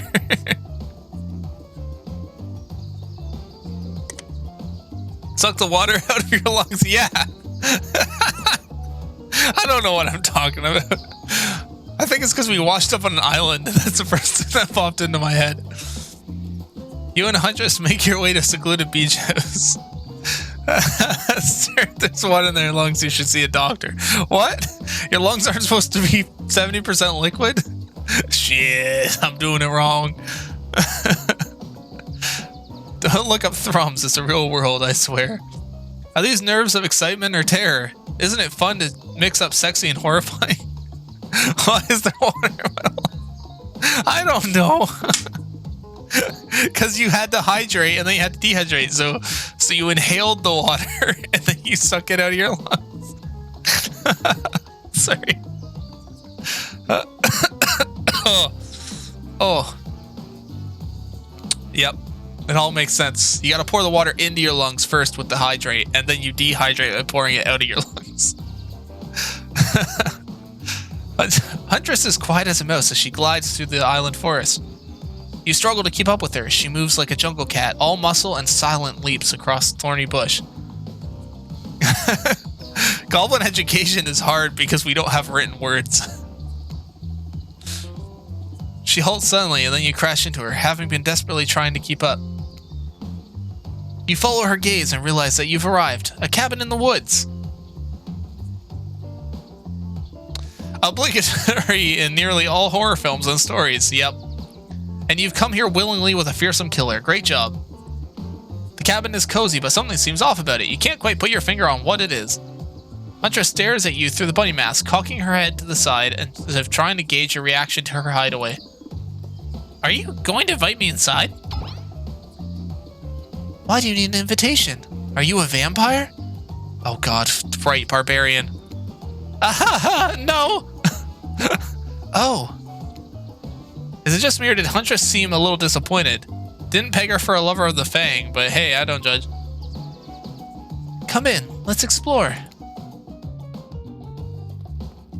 You follow her inside. It's creepy, rickety, and definitely not up to code, but it has a certain homey charm.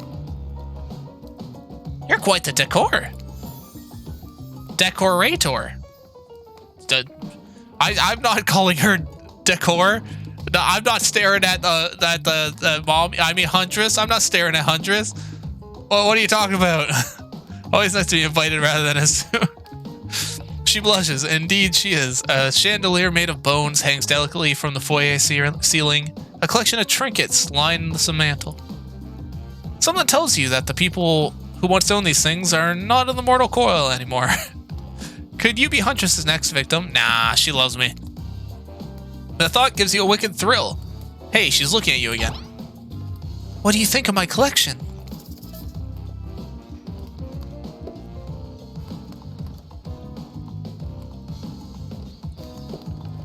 It's so much. Right? Does that sound right? I could learn to like. I feel like this sounds like I'm cheaping out. It's so much. Oh, that's not what I wanted to say. Oh well. Are you a hoarder? Are you a hoarder? Why do you need so many watches and umbrellas? Are those someone else's reading glasses? Goodness, isn't it a bit much? Huntress lights up. She's excited that you know what all these things are called. Oh. Oh, okay. I mean, that worked. Very badly want to know what humans carry around. So why they carry around so many peculiar... How does she know these words? Peculiar accoutrements. It is a bit much, which means I've got plenty to share. Here, take this. I thought she has a English lexicon or something. Oh. She gives you one of her precious shiny objects to keep. No one's going to talk about how Huntress doesn't know what a key does. But how does she know the word accoutrement? I don't know. Accoutrement? I don't know what that was.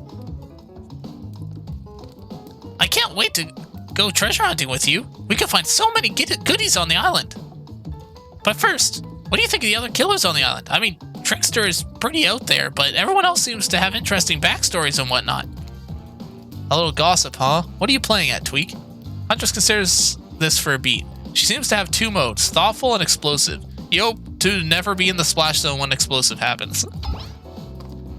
Why? Are you jealous? Before you can answer, the house begins to shake. Huntress loses her balance on the termite-infested floor and falls into your arms. You're not mad about it, but before you have time to enjoy taking the moment in.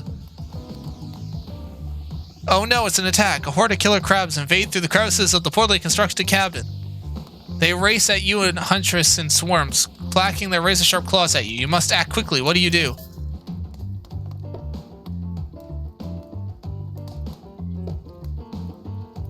What is a shashka?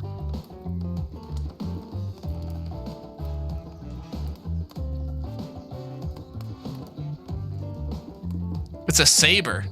Oh, okay, yeah, sure. I would grab a sword. Shield the Huntress? Yeah, I feel like Shield the Huntress is good, but would she be more impressed with me hunting? She'd probably think I think she's weak if I shield her though, right? I feel like I'm gonna grab the weapon. You quickly reach out and grab the shashka off the wall. Being a highly educated person that you are, you know that shashka is a Russian sword, not an umbrella. Yeah, there we go. I was right. Back to back with the Huntress, you both hack away at the attacking crustaceans. I feel like she would have been like, you don't shield a barbarian. That would be insulting, right? Clearing back into their hidey holes, Huntress turns to you with a gaze that's full of passion and intrigue.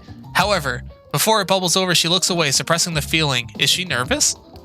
Huntress sits down on the wicker couch and begins cleaning the guts off her hatchet. It's an obligatory scene for every killer. You're just happy to not be the source of what she's wiping off. Ooh, looks like we're having crab for dinner. She doesn't smile at your joke. She has that ponderous look on her face again. You join her on the couch. Man, sometimes those near-death experiences really get me thinking about what I want in life. I think I'd really like to start a family one day. How about you?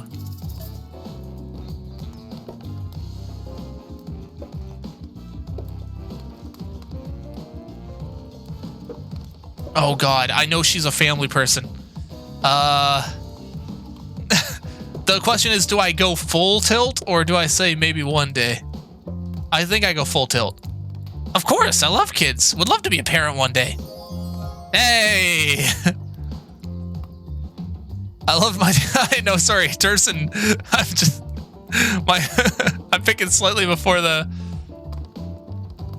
I failed. That's fair.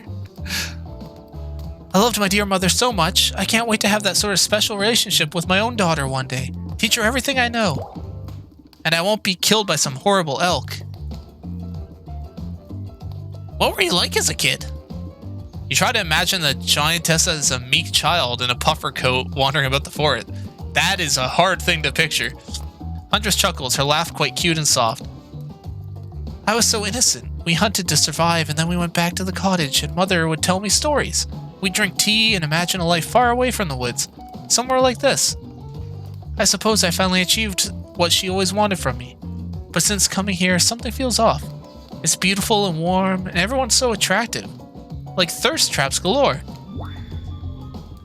But don't you get the feeling that something is coming for us?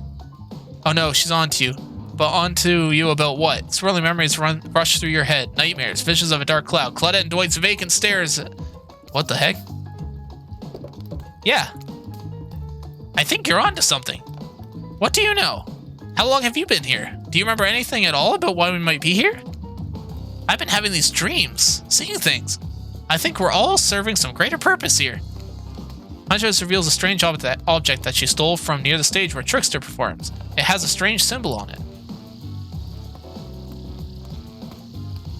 Truthfully, it doesn't seem that strange to you, it's just a glass bottle. However, the label is interesting. She hands it over to you, but before she can explain her theory, Claudette and Dwight burst in and interrupt. We have a dramatic announcement. It needs to happen back at the beach. Okay. Let's save before we get too much further. That was a pretty good night out with the Huntress. You arrive at the beach and realize you were set up. There's no big announcement after all. What we have is good old-fashioned rivalry. It's true. Exactly like that voice we cannot hear and certainly aren't referring to says. We're forced to interrupt your lovely day by another killer. They're here and ready to make you an offer of love you can't deny. What the heck? Trapper emerges from the water. That's fair. Trapper emerges from the water. He is in slow motion. Pure thirst. He's Paul Newman on horseback. He's Denzel on the cover of GQ manliness brought to life. Also, he was holding his breath under there that whole time waiting for his cue. That's commitment to a bit if I've ever seen it. Heard you spent the day at a quaint cottage. That's cute. How about a quaint mansion? Or better yet, how about one on each continent? Yeah, I'm including Antarctica. I'm really, really rich. Think of how cozy we can get there in a snowy 10-bedroom chateau. One of those pools that is half indoor, half outdoor, but nice and warm throughout. That way you can kill a mama polar bear from outside while watching her cubs cry over the body from the inside. Whoa. Trapper is intense. Wow, Trapper is the real deal. And by real, I mean really. And by deal, I mean evil. Plus, you really want to hunt for your food for the rest of your life? With me, you get it both ways. Savagery and someone to clean up after you. Sound nice, huh? Ugh, as if. I like to explode stuff with my bare hands. That life isn't for me, bro. I'm very impressed you can speak with implied quotation marks. Very cool. This guy is a total douche nozzle. Try hard much? Turn of the century Pacific Northwest version of Wall Street, bro. Trust me, it tracks. Patrick Bateman with a huge chip on his shoulder. You wouldn't go with him if he was brandishing a cleaver. Oh shit, he is. Thanks, but no thanks. Thanks, but no thanks. I'm into a quieter lifestyle. I relish my independence and don't need someone to wipe my butt for me. You run back into the huge arms of the Huntress. She hugs you tight, so tight you think you feel the life leave your body for a moment, but it hurts good. You know what? I'm impressed you stood up to me. I appreciate someone giving me their totally honest opinion, even if that opinion makes me want to carve out your liver. And the butt wiping comment? That's not what I meant by clean up after you, but I'm hiring someone to do that for me the moment I get home. Trevor leaves during the Huntress, walking in slow motion back to the water. It's pretty weird. He's just gonna stay in there. All right. Shall we continue our date? What is Trapper? I'm gonna have to do a Trapper run later. Like, what the heck is Trapper? Huntress leads you back to her cabin. You thought you'd remember the way, but it's like the forest has completely changed. Can you believe that guy? Classic Trapper. Pulling a move like that? I'm so glad you chose me, though. I don't think we've ever explored all there is between us yet. She winks the bunny-masked eye and scoops you onto her back. Man, this is like Goblin Dream Hood here. Hey, so you want to ride on to my second girlfriend?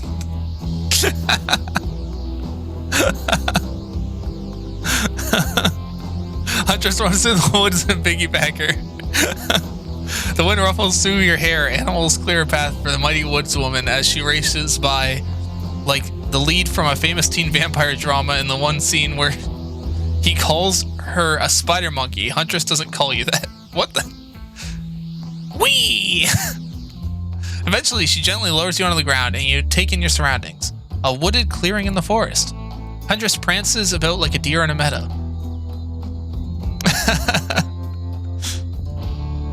I like to come here sometimes to clear my head and hack up a few cute woodland creatures. Foxes are my favorite to slaughter. They think they're so cute and sly, but I see right through them. They're just assholes. Great with hot sauce. Wait, do you mean their personality is assholes, or they're just the assholes that you eat with the hot sauce? that sentence could be taken two very different ways. Huntress hears rustling off and darts at its source, crouching down low like an animal. Oh yeah, everything with hot sauce. It's so good. Now you're alone in the middle of the forest. Which way did you come from again? No idea. Your sense of direction is all off. Uh-oh. She left me. Voices float through the air, landing upon your ears in syrupy honey. Come find me.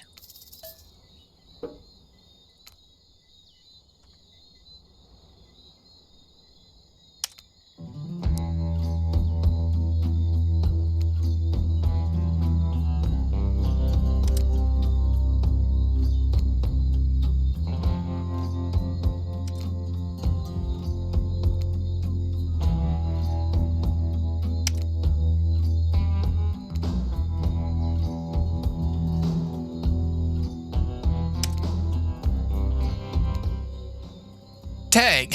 Tag! Wow, I'm surprised I survived that, honestly. Hold on a second. I'm gonna say... It wasn't perfect, but no, that was hard. You bop the Huntress on the shoulder when you find her. She high-fives you. You trying to date this young lady or just bro down all day? You're so good at hiding. I'm having a real blast.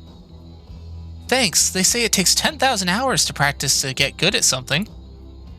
They do say that. Did she practice 10,000 hours of hide and seek? That was fun. I keep trying to just relax and have a good time, but that's really hard for me. Anytime I let my guard down, something terrible happens.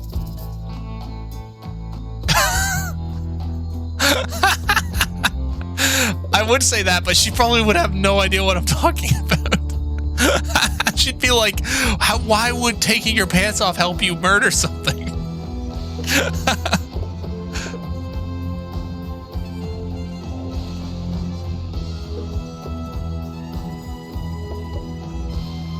You wanna know why? I'm gonna say it.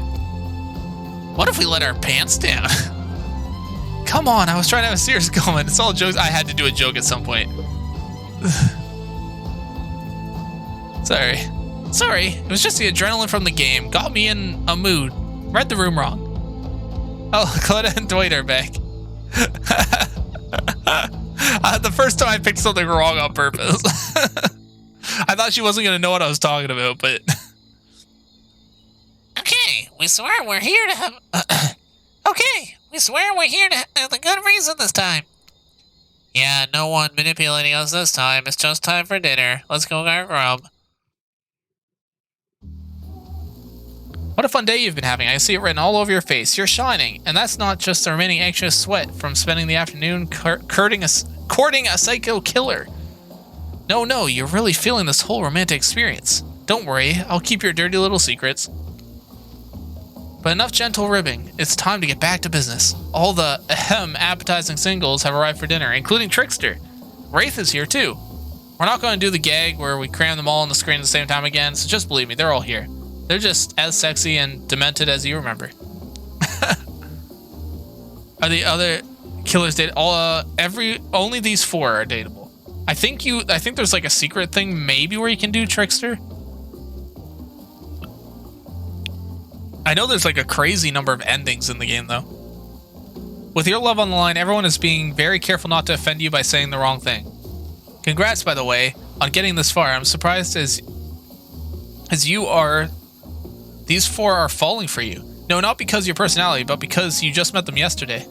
However, since Wraith seems to be the biggest long shot to end up holding onto your heart, he throws caution to the wind and speaks up.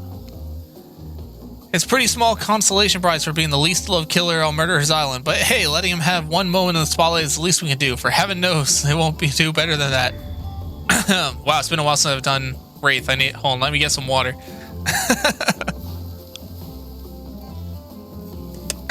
Okay, here we go. Oh, jeez, I'm sick of watching everyone else gorge themselves while I'm preoccupied with you. You know, trying to get to the bottom of this never-ending nightmare. So tonight, none of that. I'm not really hungry anyway. So I just do a simple salad or something.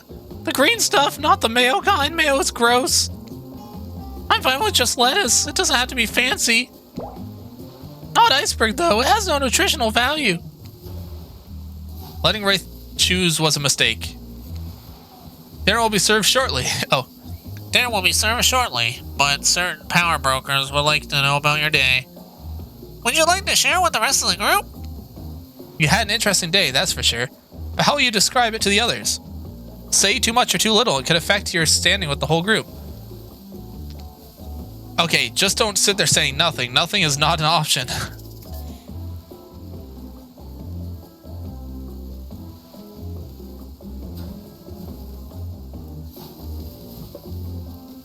Oh, God. Wraith is Morty, yes. I made Wraith Morty. Brush with death or joke about having kids? I feel like she didn't like jokes, though. Today was nuts. We went to the Huntress' secret cabin, and killer crabs attacked us. It's true. I'll fall asleep tonight to the delicious sound of crunching crustaceans. That would never have happened on my yacht. I'll grind them up. Much more satisfying way to kill crabs. At least those kinds of crabs. I have a little comb for the other kind. Dwayne and Claudette bring out dinner. Everyone eats in silence, and no one trusts anyone now. And they're all very tired. Oh wait, no, sorry, that's just Drury supernatural horror thriller setting in there. What the heck? Is the narrator okay? Does the narrator need help? Antarctica, not a charming parody dating sim set in an undisclosed tropical paradise. You won this time, Tarzan. I feel like it's actually like a gambling thing. If you wait until if the delay lets me hit it before you do your guess, it's like did you get it? Predictions. Bon appetit. Don't you mean bon? No, almost everything we serve has a lot of bones in it, even the vegetables. Impossible to avoid on this island. Everyone eats the vegetables have bones in them? Wow. Tensions are rising, both of the sexual and deadly variety. When everyone finishes, Dwayne and Colette come back to clean up the table. They linger around as you pick up your plate. Take a napkin, dust the crumbs off the table. What would you like to say to the servants? Thank you. Your top-notch service is much appreciated. In fact, here. For us, just doing our jobs. Thank you kindly. I think joking about having kids the Huntress told you she wanted kids would have been bad. Yeah, that's the thing. I'm like, is it going to be a fun joke about kids? But she didn't like the joking anyway, so I feel like, yeah, it would have been bad. Everyone, if you would please so kindly as to follow us to the fire pit, we would greatly appreciate it. We've been told something big is going to happen, something that will change everything. You can go willingly, or you can go unwillingly. You have no choice. Tough cookies. Did you have a choice on how you said that, dweeb? Yes, and I immediately regret how I did. Good. Something needs to change around here. Fire is rebirth. Fire illuminates the soul. I just hope the fire isn't too smoky. Smoke hurts my eyes. I have pretty sensitive eyes. I'm also horribly afraid of it. The fire, I mean, not the eyes. Because of childhood trauma involving fire in my eyes. I had fire in my eyes as a kid. Fire eyes. Like a fire ants in his eyes, Johnson. It was like that guy. I don't know if you know him, but he had fire ants in his eyes, and he couldn't see anything, and then everything lit on fire. And finally, everyone started moving toward the fire pit. If only to get away from the race complaining.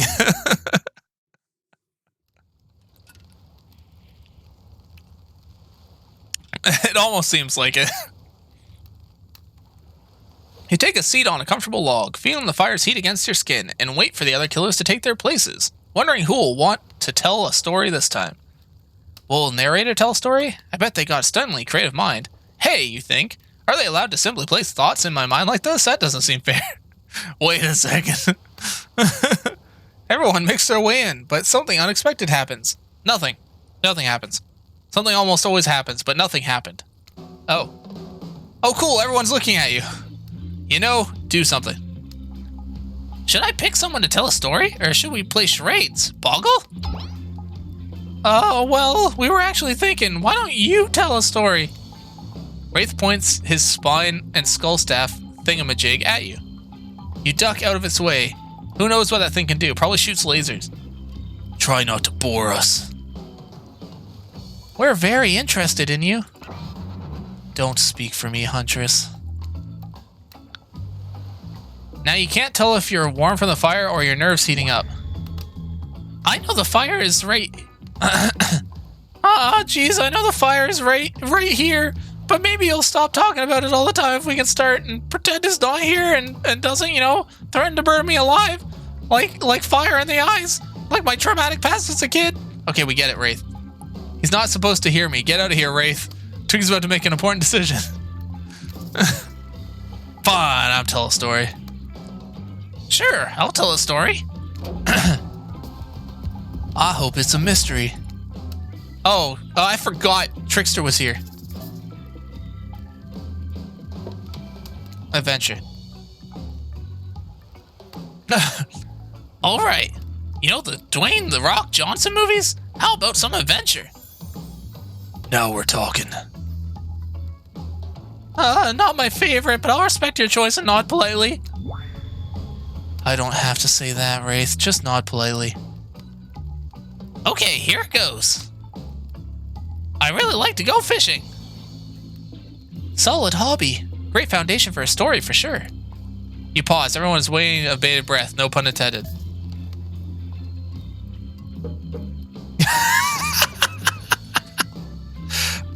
Wait, is that it? No, it's a story? Barely even thought my pun was a better story. You sure that's all you had? No. No, I was just kidding. So what type of story do you want to tell? Personal. I'll get a little more personal if that's okay. Oh, those types of stories are the best, often the most sad. It's a bit of a love story. Is it about two strong hunters who meet when they both try to bludgeon the same wily wolverine? Hey, or is it deranged killer who makes a only woman who ever believed in him witness a display of shocking violence? Not quite. It's about my parents. They met at a party in college. He was hosting. She'd been dragged there by some friends. Oh. Hey, they could have been more different, and yet, as the night went on, they were drawn to each other. He was a tinkerer. She was an explosives expert. They got along greatly. She made fun of his taste in music, and he took an interest in her women's studies. They were married within 2 months. Bit soon to know if you can trust someone, don't you think? Hold on. My Morty voice is failing me. Geez, it's so sweet. Exactly. I learned a lot about love from them, you know? If you know, you know. Some people don't need years to get acquainted with someone. Love could spark from a look across a campfire. Now that you've gotten all their attention, each killer is furiously attempting to catch your eye from across the fire pit. It's quite alarming, actually. Yeah, I noticed that Trapper changed into a flex, Spirit changed into a sexy pose. The only one that didn't actually really move necessarily was the Huntress. Except for Trickster, who has their headphones on and is trying to drown you out. Tweak's voice is getting murdered. Okay, that was not a very good story. I don't mean to insult you, but that was actually quite sad. Sorry, the narrator keeps it real. Who else would you like to hear a story from tonight? You look from Killer Killer trying to decide who might be... I gotta pick Huntress again, right? Huntress, you seem ready to go. Let's hear from you. Sure thing. In my neck of the woods isn't wanting for horrifying mythology. Mother once told me a story of a young man who was trying to travel back home after the war. Geez, which war? Doesn't matter. I just want backstory details to paint a complete picture.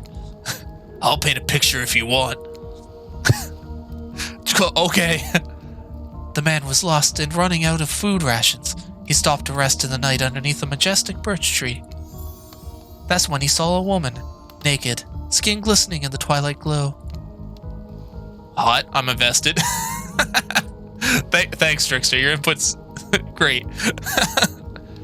They sang a haunting melody as they made their way downhill towards the inviting lake. Enchanted by the music, the young man followed the parade of beautiful women until they stopped in a clearing next to the water. They turned to him and smiled. One woman with long hair stepped forward and reached for his hand. The others began to play music. Flutes, lutes, tambourines. The melody was intoxicating. The man's feet began to move beneath him. He was dancing, moved by magical music of these mysterious women. Twilight darkened into the night, and the man grew weary, but when he tried to still his moving feet, he found he could not. Help, I cannot stop dancing, he cried to the nearest woman, a slender woman with green hair. She is lifting her dress, yeah. She drew her to him, and he saw her features distort into something horrific. She was bloated, an eye hanging from her socket, thin, the color of algae, a rusalka. Her true self.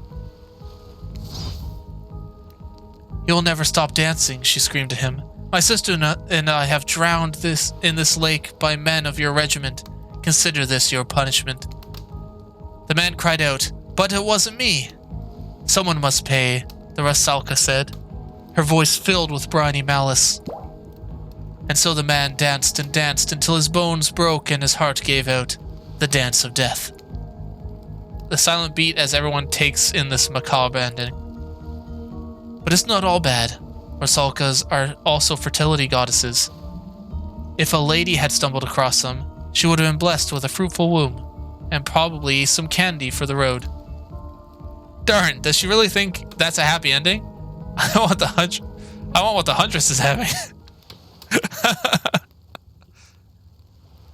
How was story time? A lot of people like to take pot shots at sequels, but I think a very good story deserves a follow-up. When you think it's the end, the prequel's almost never as rewarding as the original. That's why I'm much more a fan of the episodic style of storytelling. I know as the series takes a lot of pressure off the individual installment, and builds a greater sense of community between audience and creator. Tell me, Tweak, if you could delete any sequel from existence, what would it be? Don't answer that. We actually don't care. We're just here to make sure to seamlessly move to the next segment of the evening. God forbid my small talk gets in the way of a romantic Twilight moment. Dwight, I'm gonna need you to shut your yap trap. You just need to go back to that thing where we do whenever we're not on screen. Okay. Have fun tonight. Try not to wink end up dead. Why did he say the words wink out loud? And what kind of double entendre are you two getting at with end up dead thing? Dwight is physically incapable of winking. Not since the accident. You don't know all these people are despicable criminals and double-digit kill counts, right? Well, except for Spirit. She doesn't belong here. She's strictly a victim, not a perpetrator. No wonder she's pissed. Did I hear somebody trash-talking Spirit? Deal me in. What do you say we take this talk to the hot tub so I can soak this bod while I roast that ghost with some killer hot takes? It would be funny if we talked about the sequel as we delete it from history. Oh, geez, please, enough talk of burns. Things that are lit or getting blazed. It's enough with these activities have to be set on literal next to fire. Must be surrounded by figurative flames as well. Just like the fire in the eyes, John. Okay, shut up, Wraith. What if we turned and ran far away from this place so we could, just you and me? On those spindly legs, you'd probably tire before you got too far. If it's running away to someplace more secluded, Tweak is after. They should obviously join me. Have you seen these legs? Pure power. It's not my walk speed really that reflects my giant stature. But that's because I choose to move slowly for stealthy reasons. It's my own choice and it's completely logical. Why is everyone so obsessed when comparing themselves to each other and creating drama? I'm so over all that. Don't you get it? Society wants to trick you into fighting with each other so that the corporations can swoop in and sell you fake solutions of all this fabricated problems. I'll be sitting in the shade and drinking something locally sourced while thumbing through a public domain novelia printed on recycled paper because I refuse to play their game anymore. Is she just actively trying to be this unappealing as possible? Does it really turn anyone else on, or is it just me? Despite Jarvis' insatiable appetite, he seems his attention, along with his attention of everyone else, is still on you. Geez, if you could, I don't know, just pick one of us, maybe we could all move on with our lives. You know, some special projects we might be working on in secret, like not getting fire in my eyes. You heard him. Who would it be? Just saying, you may not get a ton of chances to date like this before your time on Murder Island comes to a close. And no, I'm not satisfied with the name either, but this is a streaming reality TV dating show. What? Which killer will you pick? And yes, we're back to excluding Trickster because, oh, that guy. Why would I not pick this? Spirit is based, yeah, it's true. Huntress? I mean, Mom, I mean Huntress. You know, I had the feeling you'd pick me. You've got good taste. You don't just say, and I don't just say that because I'm considering eating you. Huntress licks her lip as she eyes you up and down. You never felt like a literal piece of meat as much in your life before. What have you got yourself into? Let's go over to the bar. I'm going to make you into something special. What? You and the Huntress whisk yourself away to the bar. When you arrive, you find an arrangement of arts and crafts supplies. Are those taxidermy tools? Cool, cool. Are you freaking out? I'm not freaking out. You wonder what's going on through the Huntress's head. Though she's bubbly and enthusiastic, you're always terrified she might snap. Something on your mind? She smiles. Drink this. Oh, that actually looks interesting. Huntress hands you a seemingly normal tropical cocktail. If one were to drug you in some sort of state in which you could not be operated on, these flavors would certainly hide the oh god. They would hide the poison. You look around and consider what else there is to live for besides becoming Huntress's little toy. And the conclusion is, bombs away!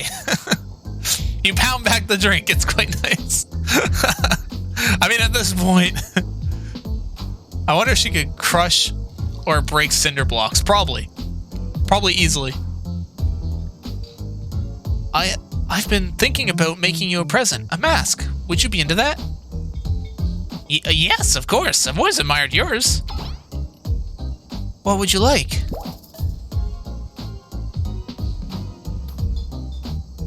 Oh god.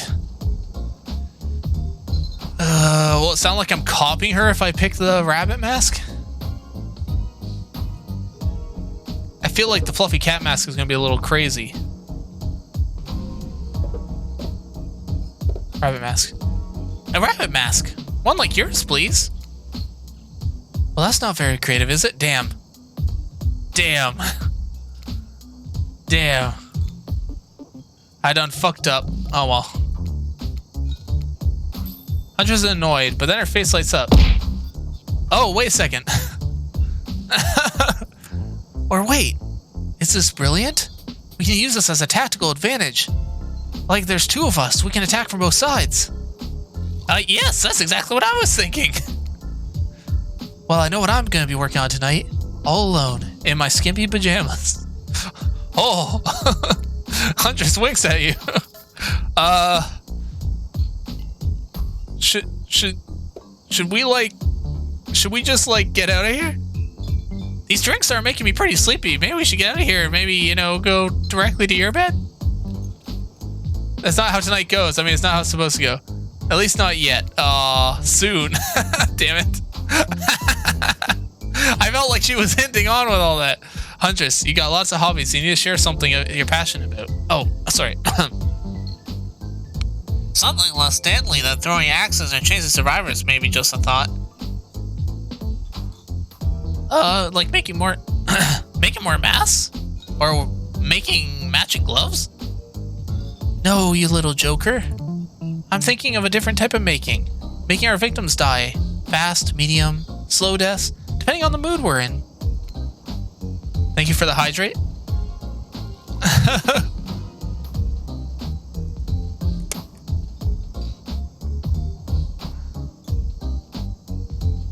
It's just another round of careful what you wish for on Murderer's Island. Dwight, I need your help. Something in a different place entirely. You read my mind. Meet you there. I'm talking about mycology. You know mushrooms?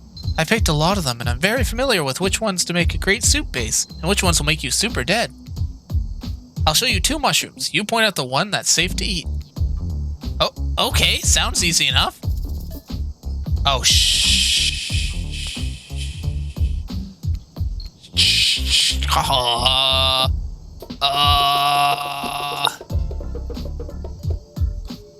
Do you think it's the bad one? I feel like this one's probably the safe to eat one or something because it looks bad. Oh god. Correct. It's called the Black Trumpet. And boop doo doo. It's delish. Oh, thank god. Oh. Next up, this one's very easy. I'm sure you'll nail it. Point at the one that won't result in almost instant death. This one?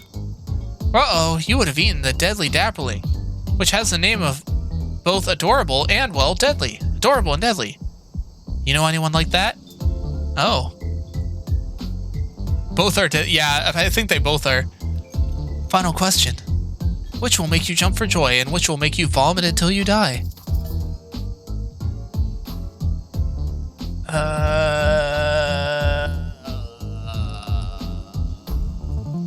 The instant kill was yellow mushroom? Oh, okay.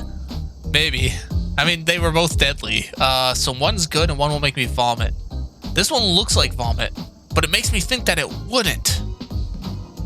I'm gonna go with the weird looking one. Correct. That's the green crackling Rosulia. Sure, it looks mighty moldy, but I guess you shouldn't judge a mushroom by its gross green cap. Not everything is exactly as it appears at first glance. That was fun, right? I like flexing a little more than my biceps, you know? Alright, let's see here. Tabulating your answers, and... Not great, not all wrong, but it only takes 1 poison mushroom to put you down for good. Guess you'll need to keep me around so you don't shove anything deadly in your mouth. Wait, did I win by losing? Huntress claps her hands giddily. I appreciate you spending time with me tonight. I know the other killers are all very alluring in their own way. It means a lot that you'd spend time with a forest bumpkin such as myself.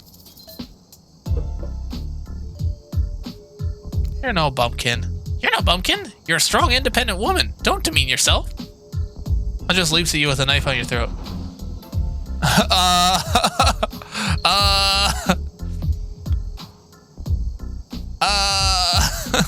I'll demean myself if I want to. I'll demean myself if I want to.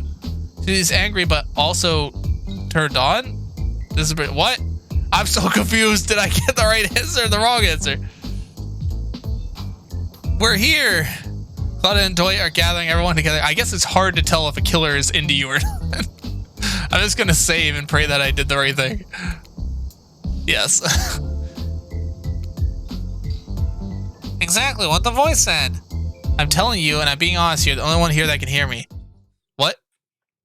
The gang's all together again, the volleyball court. Seems like only yesterday you were sitting at the sidelines watching everyone get sweaty. Was it because it was? It only feels like you've been here a lot longer. It's so late and the sun is already beginning to set. Better get this over with quickly. I mean, so you can get some beauty rest.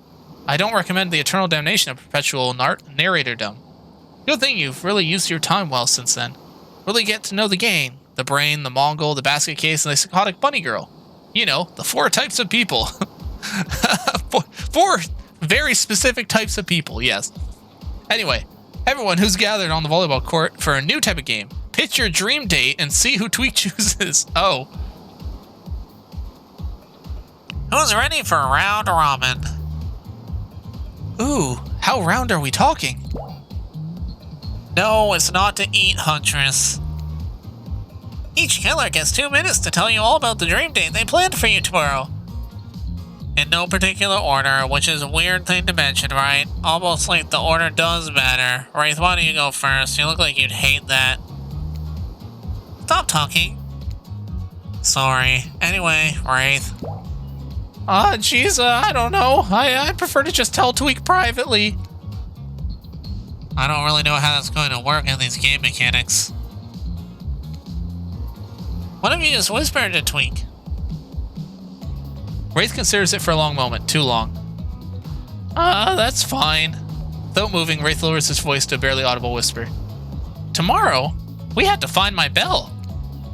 Oh, that's my voice. Geez, tomorrow we had to find my bell. And then I can finally tell you about what I've been working on. It's going to be really special. The kind of thing where we can really bond. And maybe finally get off this island. And maybe then we can go on a real date. Are you done? Is that it? Wraith nods. Great, Huntress, why don't you take it from here? Tomorrow morning, I'm planning on a nice atmospheric breakfast on the yacht. Don't worry, Trapper won't even know it's gone. What was that? Nothing. Go away. And then, boy oh boy, I've got such an adventure planned. It involves hunting for treasure. What kind of treasure are we looking for? Guess you'll have to pick me to find out. Let me tell you, it's primo stuff. Now, if you don't mind, I've got to start prepping, because it's clear already that you're going to pick me. Confident, mysterious, I like that. Hate us, Spirit. Figuratively, damn it, Dwight, watch your words. Tomorrow you'll split the face of God, die, and be reborn anew. That's it? If you're not intrigued by that, I don't want you. Go draw crayon art with Trapper, or dig up whatever mysteries with Wraith. I don't know what these guys do all day. Do you really at least want to specify what god you're going to be splitting the face of? All of them. Okay then, go so hydrate yourself if you intend to be a spirit. Her treasure? Maybe. Great, Huntress, why don't you take it from here? What? What? Where's Trapper? Why'd I get Huntress twice? Tomorrow morning I'm playing on Super. Yeah, we already did this. What was that? Wait, hold on. What?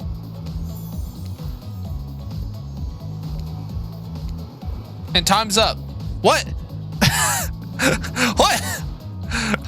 Oh, Trapper doesn't get a turn? Okay. Now go dream about these swoon-worthy options.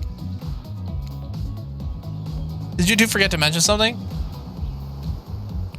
Oh gosh, how could we forget? Before you run to slumber, there's one more thing to do. Not really a survival dating competition. Parody wouldn't be complete without Oh, we had to kick someone out. And giving them a little push. Hold up! This has been a survival dating competition parody this entire time, and now I'm just finding out about it? Signs were here, you didn't read them. Welcome to Murderer's Island. Now it's time to eliminate one of these killers. Oof, it's like butchering, but it hurts even worse. You can't kill a killer, but can you break their heart? Do you dare even try? You mean? That's right. Tomorrow, one of these sexy slicers won't be eligible for you to take on a date. Who's it gonna be? But why? Because it's dramatic. Because it's surprising. Because it's classic reversal of fate. And it will hurt someone's feelings. Someone dangerous. What's it gonna be, champ? What's your thought process here? Trevor might seems like he might throttle you in your sleep if you eliminate him. That being said, at least you'd see him coming. Spirit could be anywhere. She floats, and I hear she can disappear. If you had to get rid of Wraith, he might cry, and although I totally support normalizing men crying and being vulnerable, it just seems like he might be an ugly crier. Oh god. There's only room for one set of guns. Yeah, I think I need to kick out Trapper. Huntress, she might pretend to be okay with it, but then you start seeing her behind every tree. What I'm saying is, I don't envy you, boss. To be fair, Wraith just seems like he's down on his luck, and I don't think he'd be a threat. Spirit is super dangerous, I'd feel like, to specifically kick off. Because even though she doesn't do anything now, she does seem to really want to murder something. But I feel like Trapper is probably the easiest to hear coming if I have the Huntress on my side, so... Which sociopath are you eliminating? Trapper. Very simple. It's very simple. Trapper, you scared the living shit out of me. You're eliminated. That's fair. That's fair. Honestly, though, I don't care. You suck. And not in a good way. You bore me. You personality-free maggot. It wouldn't even be fun to kill you. Which I was totally going to do tomorrow on the first chance I got. So really, this is a win-win for both of us. Still might kill you though, out of principle for eliminating me. Sleep with both eyes open, and have fun on your date tomorrow. Now that you've broken the heart of someone heartless, you should get some shut-eye. And don't worry too much about the broken heart you left behind. Because of course there'll be receiving a consolidation prize. They might not get to go home with Tweak, but they'll never sleep alone again. That's right, we're sending the eliminated player home with... Oh my god, are you kidding? There are mostly new Trickster body pillow, besting next to the real Trickster. Oh my god, I hate this. Claudette approved. I hope you sleep well tonight, Tweak. You're my hero for what you've accomplished. How can you sleep tonight knowing what you've done? Not out of guilt. I mean, knowing there's a legit homicidal maniac that hates you close by. How can you sleep tonight knowing what you'll do tomorrow? I don't know how you do it, but you better go before Dwight and Claudette come back and put you to sleep themselves. You know those two. Schedule. Wow, what a crazy end of the day. Elimination? I didn't even know it was this kind of game. Let's check everyone in, especially with our loser. Everyone deserves a send-off. I can't help it if the thick arms and legs... Wow. I can't help it if I have thick arms and legs that go until they stop. Wow, thick with 2 C's. I knew we had a connection from the moment I saw them through my mask. I can never be sure what's going on in a newcomer's mind, but I like my odds tomorrow. It's so fun hunting for love and not for food or vengeance for a change. Ah, jeez. I don't really know what's happening here. I honestly haven't been paying attention. Oh, Tweak, sorry. I forgot. I'm focusing on other things, more important things. One way or another, I won't be here much longer. I don't handle rejection well. At least I don't think I do. No one's ever been dumb enough to reject me before. Yeah, the more I think about it, the angrier I'm getting. And I'm a giant rage monster, so everyone in this room better be scared right now. Turn the cameras off. I don't think there was a chance I might get eliminated. Or did I think there was a chance I might get eliminated? Yeah, I did. Did I care if I got eliminated? Not even a little. Does the volume of words I spend talking about how much I care about things signify a deeper yearning within me to be seen, heard, and validated by those around me? Nah. Well, you're not part of this. You don't get a confessional. That's cool, man. I'm not part of anything. You feel me? I'm not a cog in anyone's machine. I'm my own machine. This whole thing is pretty cute, though. Charmingly low budget, old school marketing vibes, not gonna lie. Kinda wish I wasn't busy right now. I'd definitely be down with a reality show style dating competition with survival elements. But I got my new album coming to tour, finalizing a new sneaker line, producing a limited series all my life, starting a new social media NFT crypto app, and doing all those private gigs over on IP Island. Wow. My dudes, you gotta check it out. IP Island is dope. It's where the real killers hang out. Full of lessons, no legal drama. Lawyers, take a hike. I'm gonna tell everyone that Trickster said that about them, don't worry. I'm talking your favorite established characters from all over pop culture that can't be seen in this island. Hell, you probably can't even mention them. Like Ghostfit. Don't say it, look, we get it, you're very popular man, and get back into don't get sued. Ghostface. Come on. Whatever, I don't even care. I'm the Trickster. See you around, Tweak. You too, narrator. I have a name, you know. You do? Yeah, seriously. They don't pay me enough to deal with you people. Is it my turn? No, it's not your turn. You're sentient water. Oh my god. Spirit is totally yonder, eh? I burned the pillow, trickster. What's a chair? The only thing getting all wet, so now you're gonna smell like mildew. Okay, rude. Fine, let's just get this over with. Your turn, Ocean. I was just looking for the bathroom. Bathroom, are you serious? What the hell? What is going on? Okay, never mind. Never mind, what does that mean? Not you two, this was meant to be confessional for literally every character in the game. Oh god. It's okay, we don't have to confess anything. We just been working our asses off for 2 days straight and wanted to sit down somewhere. This chair is wet. Yeah, I think the Ocean just peed on it. How do you... Never mind. You two are getting pretty pleased with yourselves. We got something to confess. Oh great, what's this gonna be? Your second? You ate glue in second grade? You chewed on an algebra test?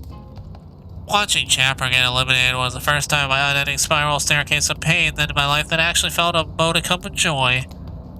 Every minute I'm alive in the nightmare, this place, this sun, the sweet sugary drinks, the sounds of fun and a long weekend, but for an eternity. The unrelenting rhythm of crashing waves and wailing seagulls. It's like the crescending song of evil that makes me question the very foundation of the universe. Why am I here? Why are any of us here? What kind of sentient being would do this to us? Please erase me from existence. Make it so I was never born. Pull the plug on this experiment and let my soul be free. Please, and get me out of this polo shirt. Okay, look, get you to bed, buddy. I don't want to go to bed. Going to bed means eventually I have to wake up. Yikes, that was weird. Well, anyway, what are you gonna do? You let the camera roll long enough, someone's bound to say something crazy. Anyway, seems like everyone has had their shot to annoy me tonight, so let's hit the hay and get some rest. Tomorrow is gonna be a doozy. Wow. Soft sunlight warms your skin, nudging you awake.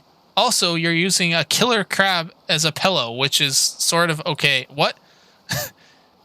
You pull on your beach attire and splash water in your face. Dwight and Claudette approach. Is that look on their faces excitement? Terror?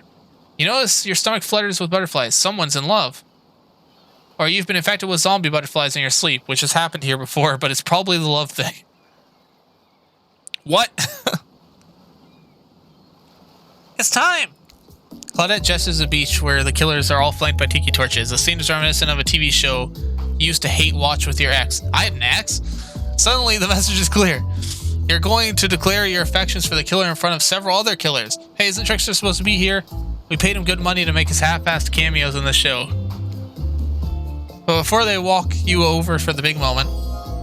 Do you think we haven't noticed how kind you've been to us, Tweak? It can be easy to be thrown to a mysterious island for seemingly no reason, surrounded by terrifying killers trying to mangle you for primal importance. Murder and making out. And you kept cool head and treated us friendly island hosts with dignity and respect. So don't tell anyone we told you this, but... They look round. Just a little hint for you going forward. Don't try to go all the way with a killer who isn't into you. Relationships are two-way streets. You don't have a green light down the direction. You might end up in the friend zone. The friend zone doesn't sound so bad. Where do you think you are exactly? Dead by Daylight doesn't do friends. These are killers and they are survivors. I'm afraid we can't say more. Okay, so who's into me? They look around again. Well, I've seen sparks flying between you and Huntress. Saw her whittling a figurine of you last night while everyone else was asleep.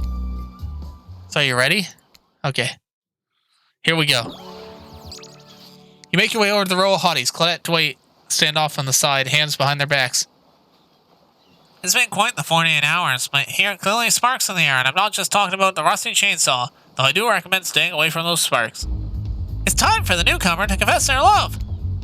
Wait, do I have to do a drum roll for this? No, you don't, but who cares? Tweak, who do you choose? Can we at least do the flower thing? Dwight, I thought we agreed to keep that between us. No, not that flower thing. The thing where the suitor gets the flower as a symbol of the contestant's love and affection. Oh, right, I suppose, but no roses. They're too cliché. Oh, I hate these voices. Well, that's good, because I tried to pick a rose, but ouchie, I settled for these. I made them too nerdy, and it's a pain in the butt actually say the voice. Beautiful. You've done good, Dwight. This is a lovely bouquet. Hope Dwight had some of those for Claudette. They're a thing, right? I don't think they are. I think they're trying to murder each other. Who have you selected to receive the flowers? And who will you go out with today? Huntress. You turn to Huntress. She never looked more appealing than her chaftan-dressed ruffles behind her in the light morning breeze. A seagull lands on her shoulder, and she's a beachy cartoon princess. She snaps the seagull's neck and stuffs it somewhere in her dress, probably to save for later. And she can't help but hunt. Wow. Huntress, I choose you. Let's spend the day together and see if we think the future is possible for our love. Me? Really? Huntress throws her hands up in the air like a bear and gallops toward you. At first, you think she might swipe you with her gigantic hands and knock the life out of you. Instead, she scoops you up in a hug and takes her place by your side. Oh, she just stuck her tongue out at all the other killers. Sometimes an immature move is the right one. You want to... It's sure been a fun day. We're just here to not getting to really participate, even though survivors matter too. Yep, just Claudette and I hanging out. No one competing for our love. Wondering what we did in a past life to end up embroiled in an unrelenting misery. But go have a blast. Oh shit, the Island TV series, yeah. Huntress eagerly leads you to the yacht to begin a romantic. She actually did steal the yacht from Trapper. You have to admit, the warm salty air on your skin and the sound of crashing waves, this is pretty perfect morning. Just you and the Huntress. Hey cuties. Ocean's here too. Did you know that I'm teeming with flesh-eating bacteria and dead bodies? That pesky ocean always killing the vibe. You sure you're okay here on the ocean? I know you don't like to be out in the open. Something about being here with you makes me feel safe. You both sit down beautifully set table on the boat. A wide spread of mouth-watering breakfast goodies is arranged in front of you. Oh wait, they're here? Can I get you anything? You look a bit green. I get extremely seasick. And the trickster replaced all the others, trapping me into his party trunks. Wait, so how did they get here? Weren't they just on the beach? Are there two more of them? You motion one of them over. Oh god, she brought up her ex. We'll both take a screwdriver. Hold the orange juice. So just alcohol. Got it. Of course. Hey, can you play this particular song for us? Set the mood. You hand Dwight a piece of paper with a song title written on it. Sure, though I don't. Trapper has this vinyl in his collection. Soon the haunting melody of Huntress' mother's lullaby streams through the yacht's expensive stereo system. Boat rocks with the rhythm of the song. The eerie melancholy mood is really quite romantic. Gregos has never been this intimate. You reach out and touch the Huntress' hand when suddenly a loud bellow scares you. You knock your freshly poured flute of straight vodka into the pristine deck. It's Trapper. He's screaming at us from the beach. Look how he looks all the way out there. Huntress squishes his head between her fingers like a little child and giggles. Damn you both. Shares your sitting all worth more than your lives. Get back here. He's not wrong. Hey, Claudette, take us out further. Aye, Captain. She can drive a boat? I guess we'll find out. Alone again, nothing but the call of seagulls and all his shadow. We literally just stole his vote. Yeah, it's just vodka.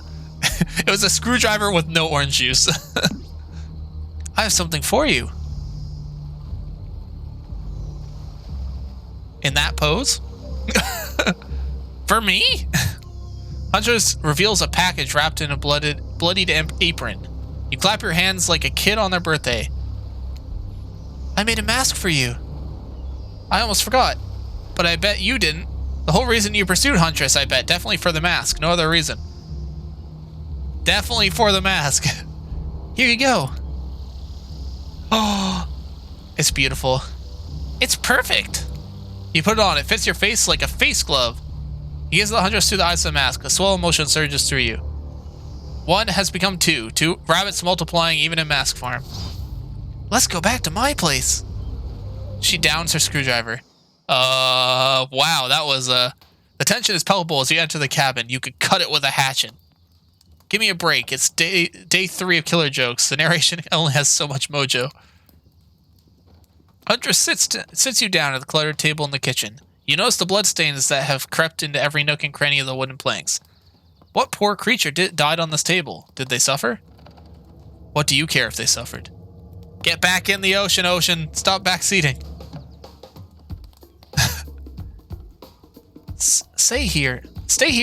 Don't move a muscle or I'll hear it. I can hear any mammal's tendons creak as they stretch. It's a gift and a curse. Oh. Be right back. After that pose, I guess I'll stay right here. Alone in the cabin, what to do? Tidy up. Clean up. Everyone, do your share. You have expected a flock of adorable birds and cute little mice to come sprinting out at you, but they don't. That isn't fancy. It's all gritty and real. Plus, I'm pretty sure she kills all the adorable birds and mice. As you putter around the room by yourself, organizing Huntress's various trinket collection. Old bottles over here, discarding vintage dolls over there. Various keys that don't open anything in particular. Doesn't she have a drawer with these? Everyone has a drawer like that. Then you lay a blanket down in front of the fireplace for no reason at all. No reason at all. You're certainly not imagining all the naughty things that could go down on a blanket in front of a fireplace. What's that in her strong yet delicate hand? You reach out for her, longing to stroke her blood-matted hair and scratched up shoulders. I thought we could get warm by the fire. Mm-hmm. She wags a finger at you, bunnylicious smirk on her. Bunnylicious. That's a word. Bunnylicious. Not so fast. Remember when we talked about how there's more going on here? You nod like a little idiot. Well, now I know there is something up. The other night while you were sleeping, a cute little baby, I snuck into each other killer's lairs and saw them with shiny objects that they'd been stealing from me. I think they're connected somehow. Maybe it has to do with the symbol. I tried to go back last night, but something blocked me from picking any of the objects up. Someone or something knows I'm onto them. If you try, it might work. What do you say? Will you help? Hell yes. Hell yes, I will. Why does she keep fishing her? I don't know. Maybe it's just a bunny thing. A globe-trotting treasure hunt on the level of Nicolas Cage masterpiece? You can definitely count me in. Let's go. I'll be your guardian angel. You never know when those killers might pop up. You grab the Huntress by the hand and practically trip over your own feet on the way out the door. It feels good to have a quest. Thrilling. But part of you is just wondering how quickly you can get through this to impress the Huntress. Soon she'll take you in her yoked arms and you'll swoon. Your childhood crush on Popeye is making more and more sense. Where do you want to start? There are 4 killers who have stolen from the Huntress. You're not letting them get away with it. Which one will you investigate? Well, the bottle was from the Trickster stage, right? Alright, the Trickster stage, but no one here. No Trickster, not audience, not anybody. Nothing eerier than an empty concert venue. Think of all the fringe that once swayed here, the beers that sloshed over red solo cups. Mosh pits, tall guys standing in front of you for the entire show, lifelong friendships that actually only lasted for one summer. Good times. My concerts are always an experience. You should have come by to one of my after parties sometime. They're real scream. I'll put you on the VIP list. I prefer acoustic balalaika music. I've never listened to your music, and I think sampling the sound of people's screams is the very best that have been there, done that. Hey, no one talks to Trickster like that. And how do you know about my samples? Somebody obviously a much bigger fan than they're letting on. Show me where Huntress's shiny, mysterious object is, or I'll wipe that grin off your face with a chloroform-drenched rag. Way to harsh my mellow. Deranged violence and torture is the only cool when I do it, because it's commentary on a shallow society where I think I look sexy as hell. Your thingamajig is that way. Trickster backs away from you and resumes practicing an intricate dance routine. Did he just like moonwalk away from me? The way you stood up to that bootleg Backstreet Boy was just wow. If I weren't so strong and stable on my feet, I'd swoon. But it wouldn't be believable. Find my shiny thing, champion. Oh god.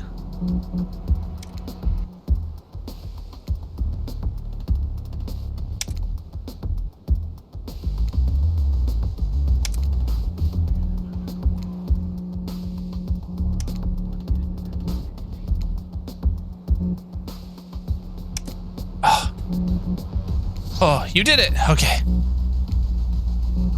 Your ability to find the unfindable is quite uncanny. A natural hunter, I must say. Do you think I might be able to find your heart?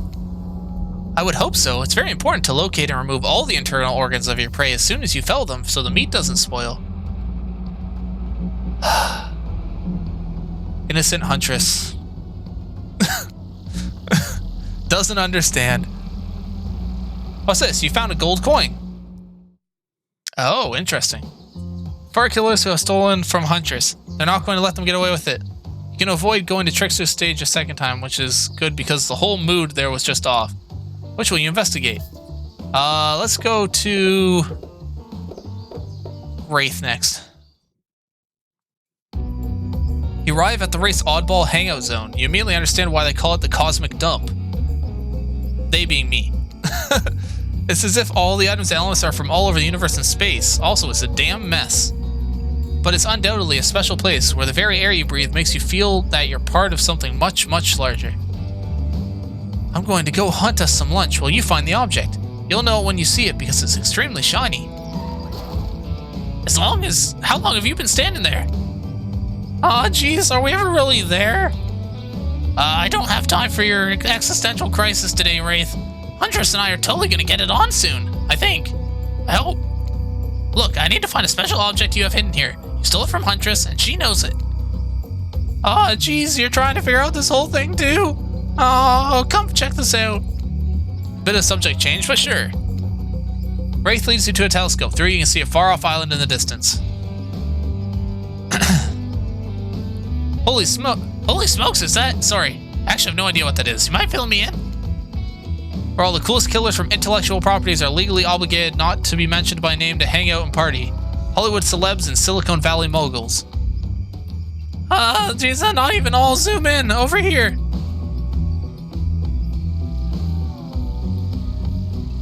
Is that Ghostface?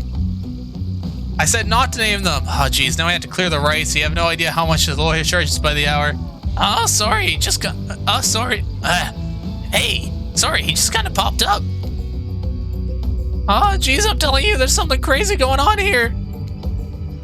I'll have you know I wasn't trying to steal anything from Huntress. I was just looking for answers, but also occasionally losing said answers. Oh, that's right. What you're looking for I actually can't find, so, good luck, I guess? Oh, good, a minigame. Wow, I missed entirely. I'm used to it going faster.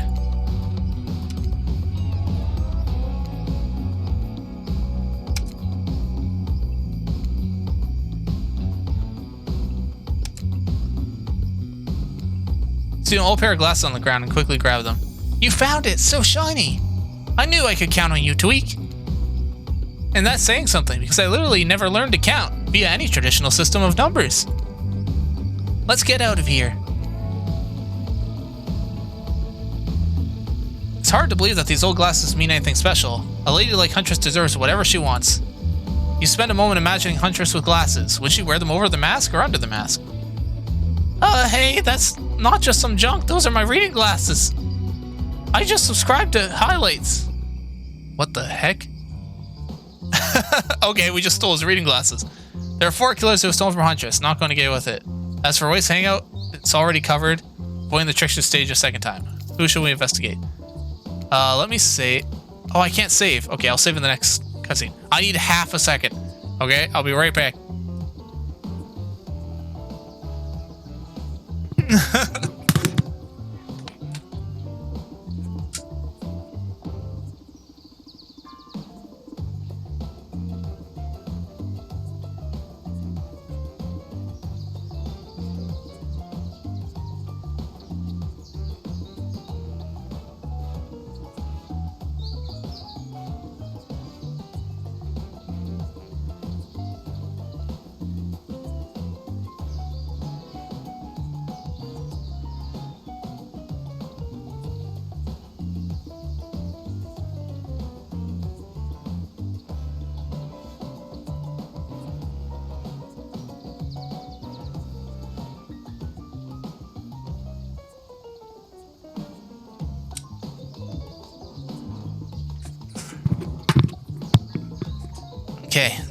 Everyone get a nice, good look at that Huntress booty?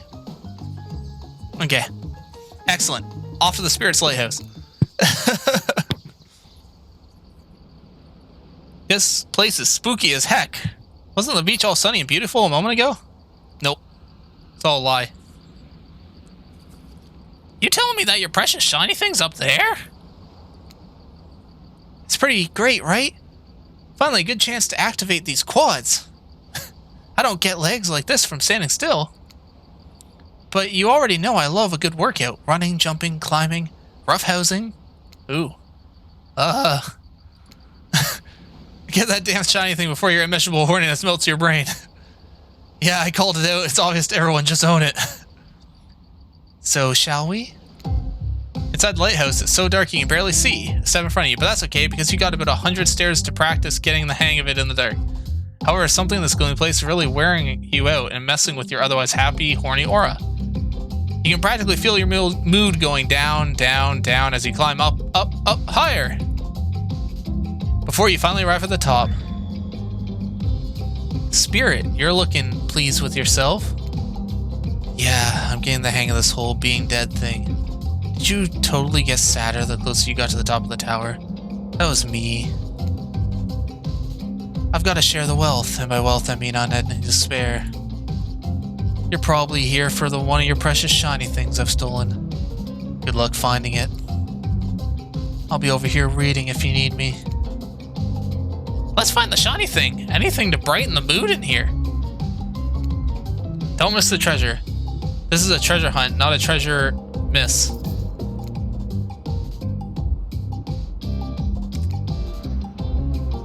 Perfect. Perfect. Not bad. Perfect.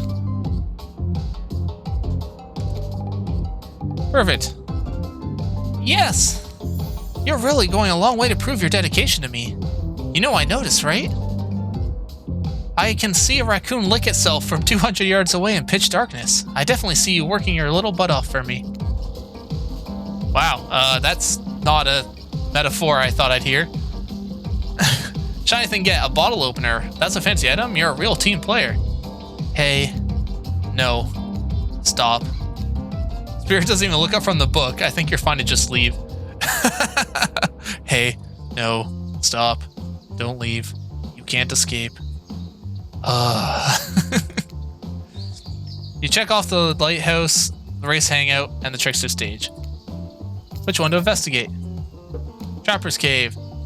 There are two ways to get to Trapper's Cave. Due to the whole, you know, trap-based character thing he's going on, you can rest assured that either one or both these pathways is filled with traps. It's definitely getting higher. You turn to Huntress for advice. She only giggles and shrugs her shoulders. You're on your own, it seems.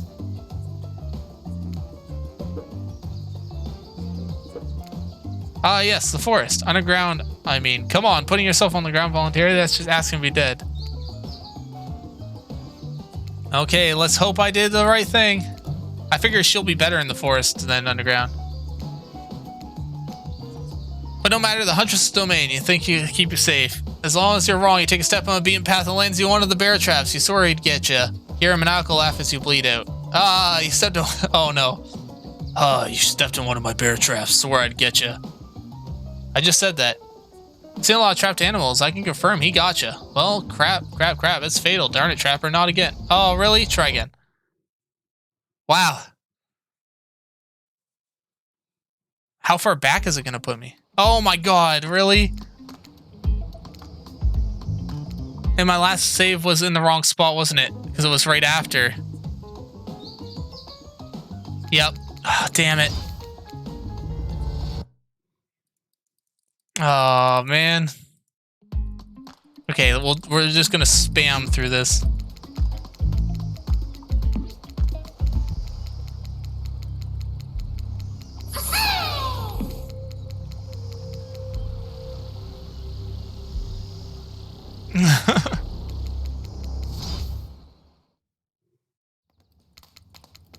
Wow, I had to go get all those items again. Tidy up.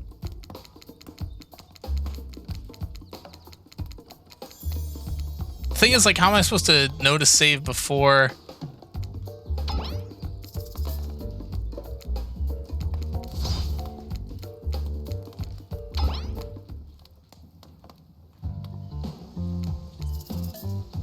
Okay, trickster stage.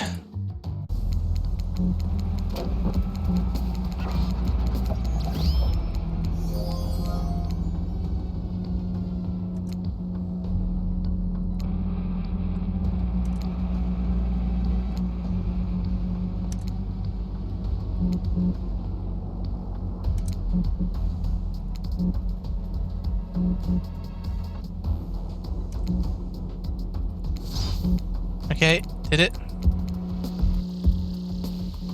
Okay, so right after this, I will save. Okay. Okay, cosmic dump. I'm gonna save like right after I get the coin in each one, just so I don't have to do them again. Just in case I do a mess up again. Maybe I should have done the trapper first. It would have been safer. Ready.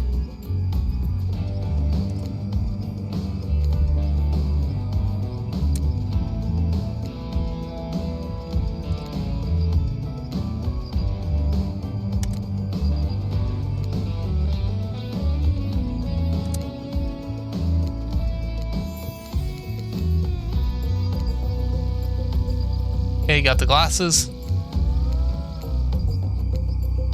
Save after getting the glasses.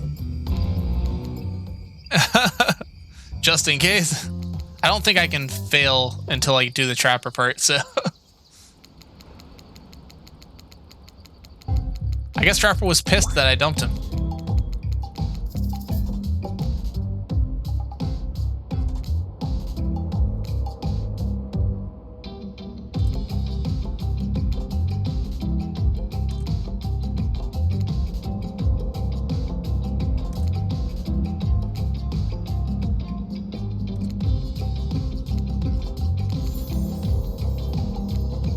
Okay, the keychain.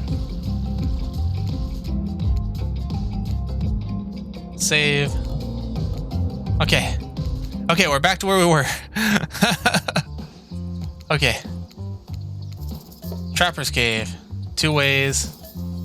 Underground tunnel. Okay, underground tunnel, huh? Sounds secretive. No one can stop you if they can't see you. And nobody will need to waste time burying you if you're already underground when you die. But you're not gonna die, are you? Surely a dimly lit tunnel like this must be rife with traps. However, you managed to make your way along, distinctly uncaught by any traps, rusty, bare, or otherwise. I got this! You're doing great! You're not at all afraid? Who, me? Nah, I gotta say this is up there among the nicest damp and seemingly abandoned tunnels I've ever wandered through. It looks like it even has lights. Inspired by the Huntress's bravery, you dig deep inside yourself and summon the courage of your own, which is good, because you are going to need it if you're going to head through the murdery long passageway. You enter a human shadowy cave, dripping water echoes around you. It's definitely not crazy like the cabin you left behind. Cozy. You wonder how deep this pool of shiny water goes. Let's get this over with. Your eyes adjust to darkness. You see the Trapper. He leans against the wall of the cave like a detective in old film noir. I knew you'd come. Trapper, get out of our way or I'll skewer you and serve you for lunch. You're wasting your time. You'll never find what you're looking for. Unless you're looking for a mini-game. Unless what you're looking for is a mini-game. What, a mini-game? How unexpected, how playful. How about you play it right now? Oh, God.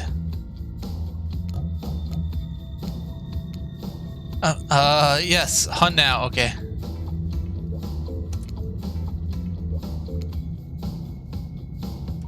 I'm glad it's a little lenient with these perfects.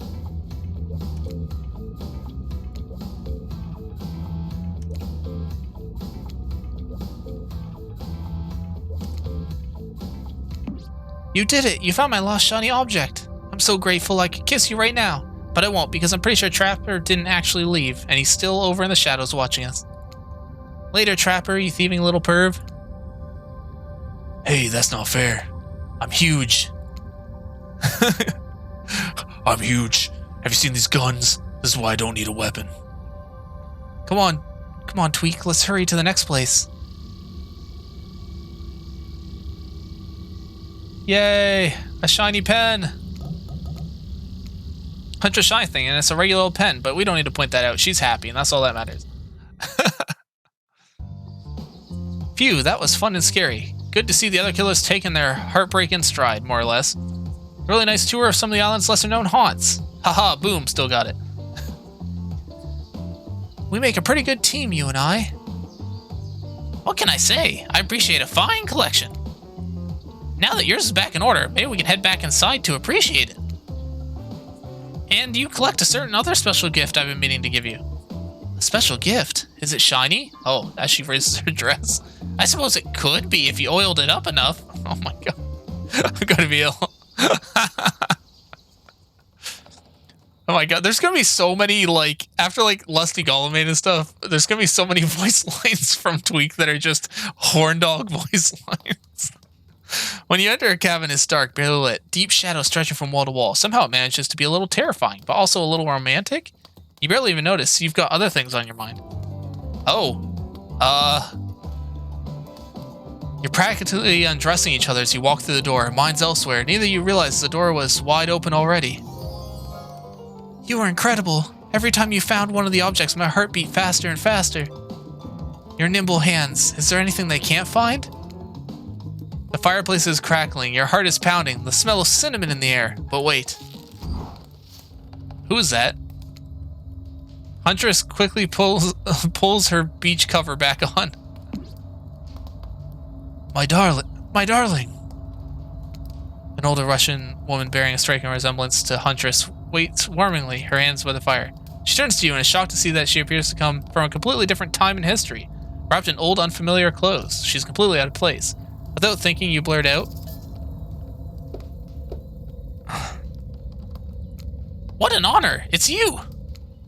I can't believe this. You're the Ma Huntress. I've been dying to meet you. Well, nearly. Can I help you with anything? Glass of vodka? Hatchet for revenge against the elk who slayed you?" "Oh no, my child. I'm quite content. I'm just happy to know my little darling is taken care of." Huntress cackles nervously. "Hi, Ma." Claude and Dwight burst in like they're part of a prank video. I bet you weren't expecting the date to include a meeting with her mom. What? Hey, Huntress, how do you feel about your dear old mama coming to interrupt your date? Huntress throws a hatchet directly at the two survivors. It skewers the wall between them. Without another word, they quickly scurry away. Good girl. Huntress turns to you. I hope this is all right.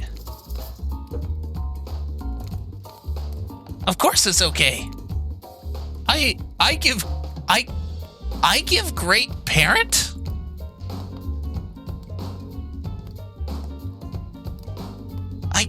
I give great parent? Is that a mistranslation or something? I give great okay. Huntress breathes a sigh of relief. It's just not the mood I thought we were coming back to. But I'm here now. I'm in it. I'm ready to meet your mom. Thank goodness, because my mother's the only person, the most important person in my life. We Russians invented tea. Did you know that? Ma Huntress shoves a cup in your hand, and as you drink your tea with her, the air becomes warm around you. You, Huntress, and her mother sit by the fire and exchange stories and anecdotes. Ma pulls out some old-timey pictures of young Huntress in black and white, holding bloodied animal corpses as chill and dead-eyed stare. You all laugh and eat raw meat as some kind of lovely time, almost as if you're back home. You've forgotten that you're on a possibly cursed island atop what is likely the Hellmouth. Look, it's not official lore, we just call it like we see it. Every so often, Mama Huntress clutches her stomach and her eyes stare into the middle distance. She mutters some sounds of reliving the moment she was skewered by an elk. It's very grim. I like you. Thank you for indulging me in tea and stories. So tell me, what are your intentions with my... That means bunny, but you guessed that already.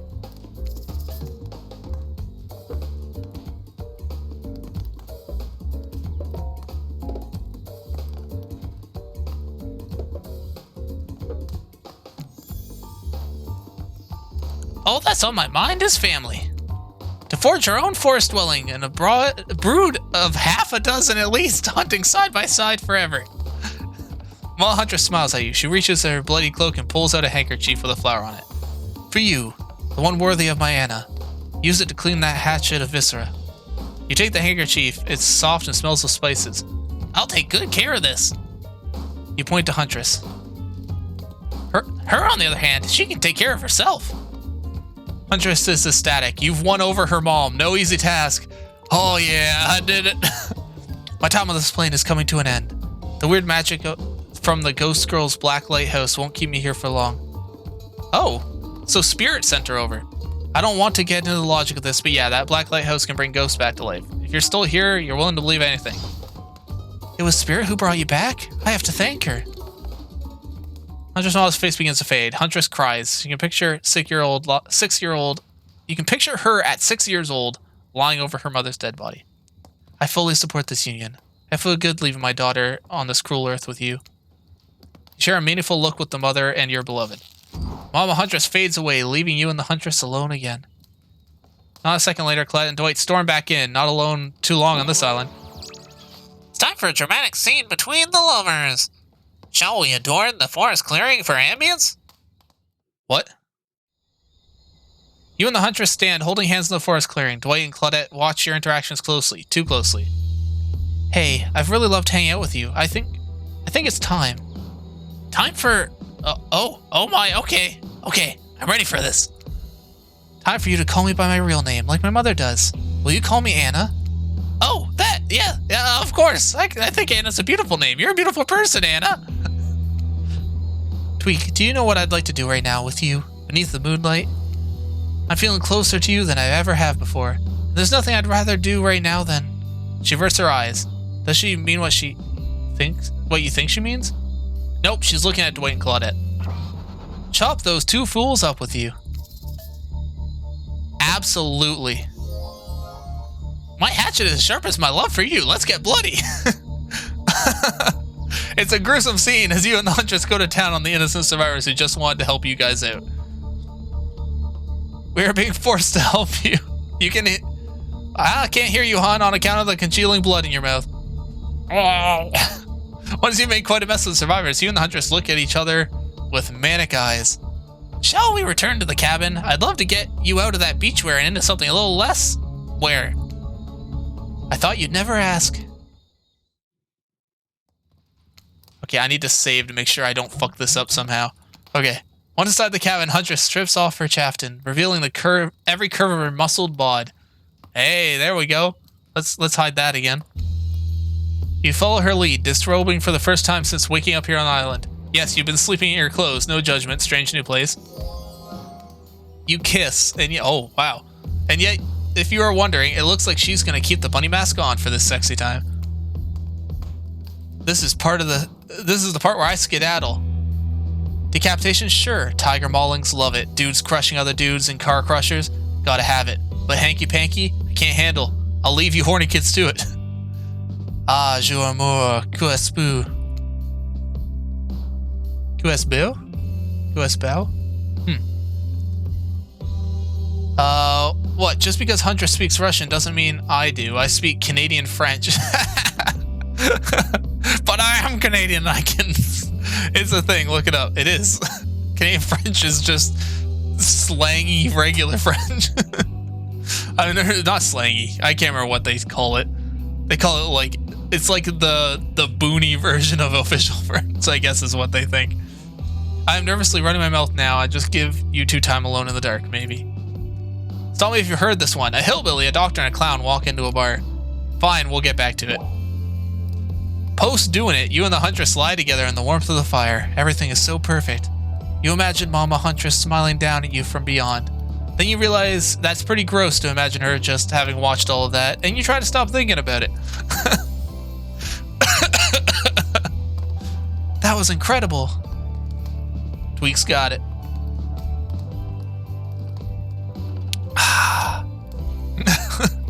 You're telling me. The door to the cabin creaks open.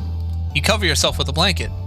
Oh god, a severed arm claws its way through the doorway, leaving a trail of blood in its wake. No! We've walked right into a scene from a horror film. As soon as people have sex, they die. Not when I'm around. Huntress procures a hatchet from out of nowhere. Was it in the bed with you guys? The wriggling torsos of Dwight and Claudette follow their chopped up limbs. Slowly, pieces of their bodies start to put themselves back together.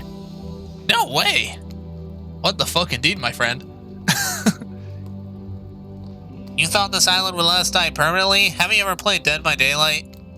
Come on, we have a final scene. I mean, decision.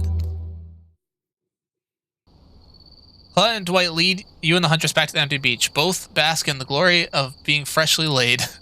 That sounds terrible, doesn't it? Like some sort of laundry detergent. Freshly laid. Actually, maybe that's good. I'll get my agent to start circulating that. The island is strangely quiet. No sarcastic remarks discussing a broken young woman from Spirit. No strange wide-eyed stare from the socially awkward Wraith. No threats of imminent violence from Trapper. Even Claudette and Dwight are tight-lipped. They seem almost zombified. Last day, you beautiful piece of meat. You've done well. We're almost at the finish line. You didn't think I brought you all this way without a plan, did you? What kind of sinister body of salt water do you think I am?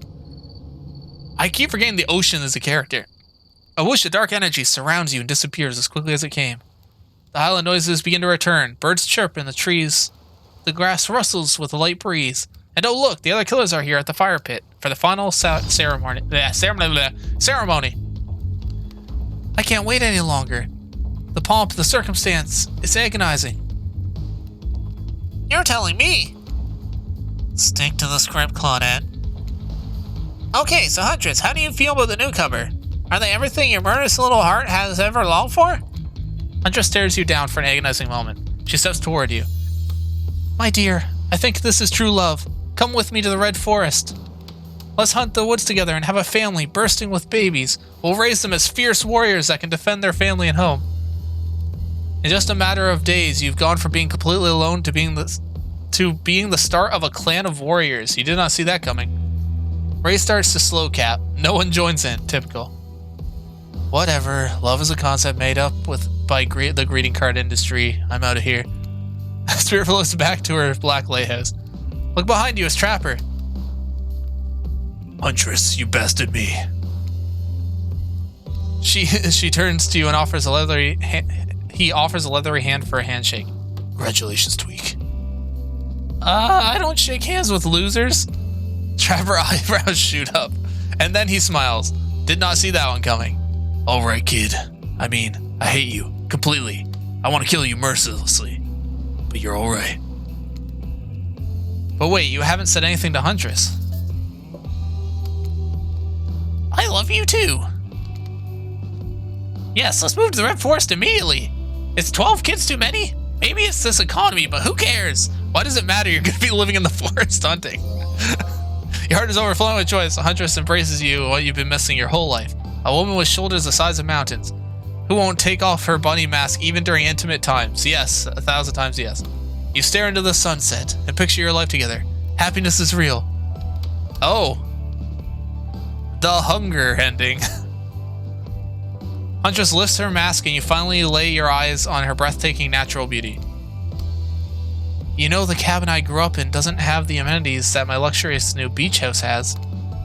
I'm used to living as a beast, bathing in the river, running wild through the bushes.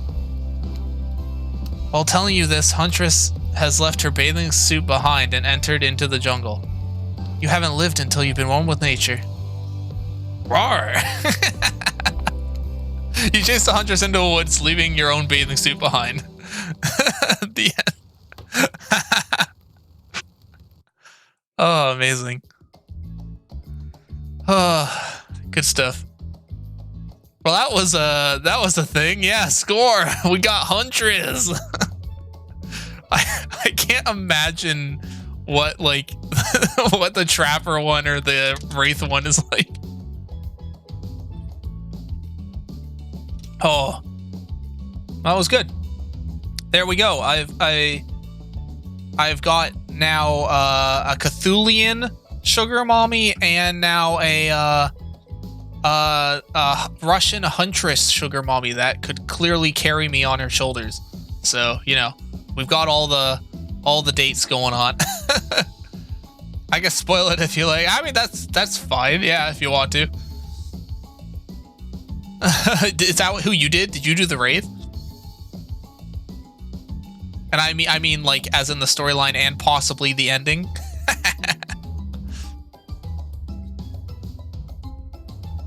Oh god, wait a second. Oh, you must have hated my Wraith voice. I just wanted to make his lines had so many like oh Jesus and stuff in them, so I just immediately went. In his good ending, you cut out his heart. What the heck? Interesting. I like it, but what the heck? That just makes me want to play it more. Oh, Sunset. Hello. How's it going? Thank you for rating. How's your stream? We just got with the Huntress. It was a good time.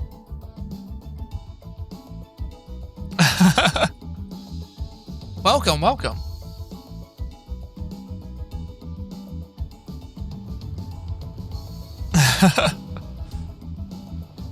Oh, Teardown. That game looks hilarious. Oh my god. Of course it would glitch out in the clip.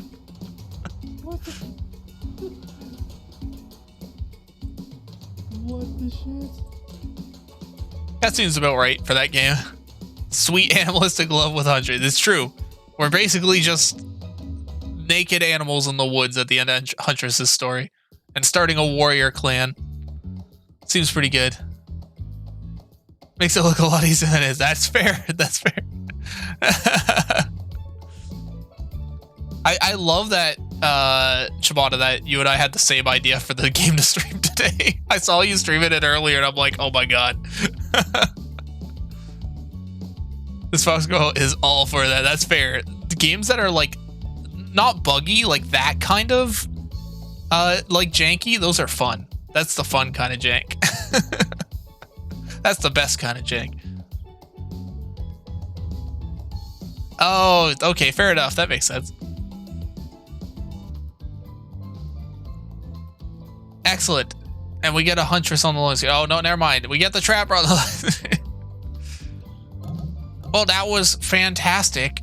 I do apologize for the ratings that just came out, because that was we got the ending of the story there. But we will get you to the next person to watch, so don't worry. You're in good hands. You're in good hands. Normally we stream like Valheim and Dead by Daylight and stuff today, but you know, it's Valentine's Day, so it was time to date some murderous psychopaths. Kim Studios is playing Cult of Lamb? Okay, sure. Cult of Lamb. That's a pretty good one. That's a different kind of dating, but I like it. I almost typed /raid Cult of Lamb. Excellent. So we're sending you over to Kim Studios, another member of Mythical Menagerie. A bunch of you probably just came from Saf, which is another member of Mythical Menagerie, or from Chibata, which is another member of Mythical Menagerie. So we're just keeping the train going.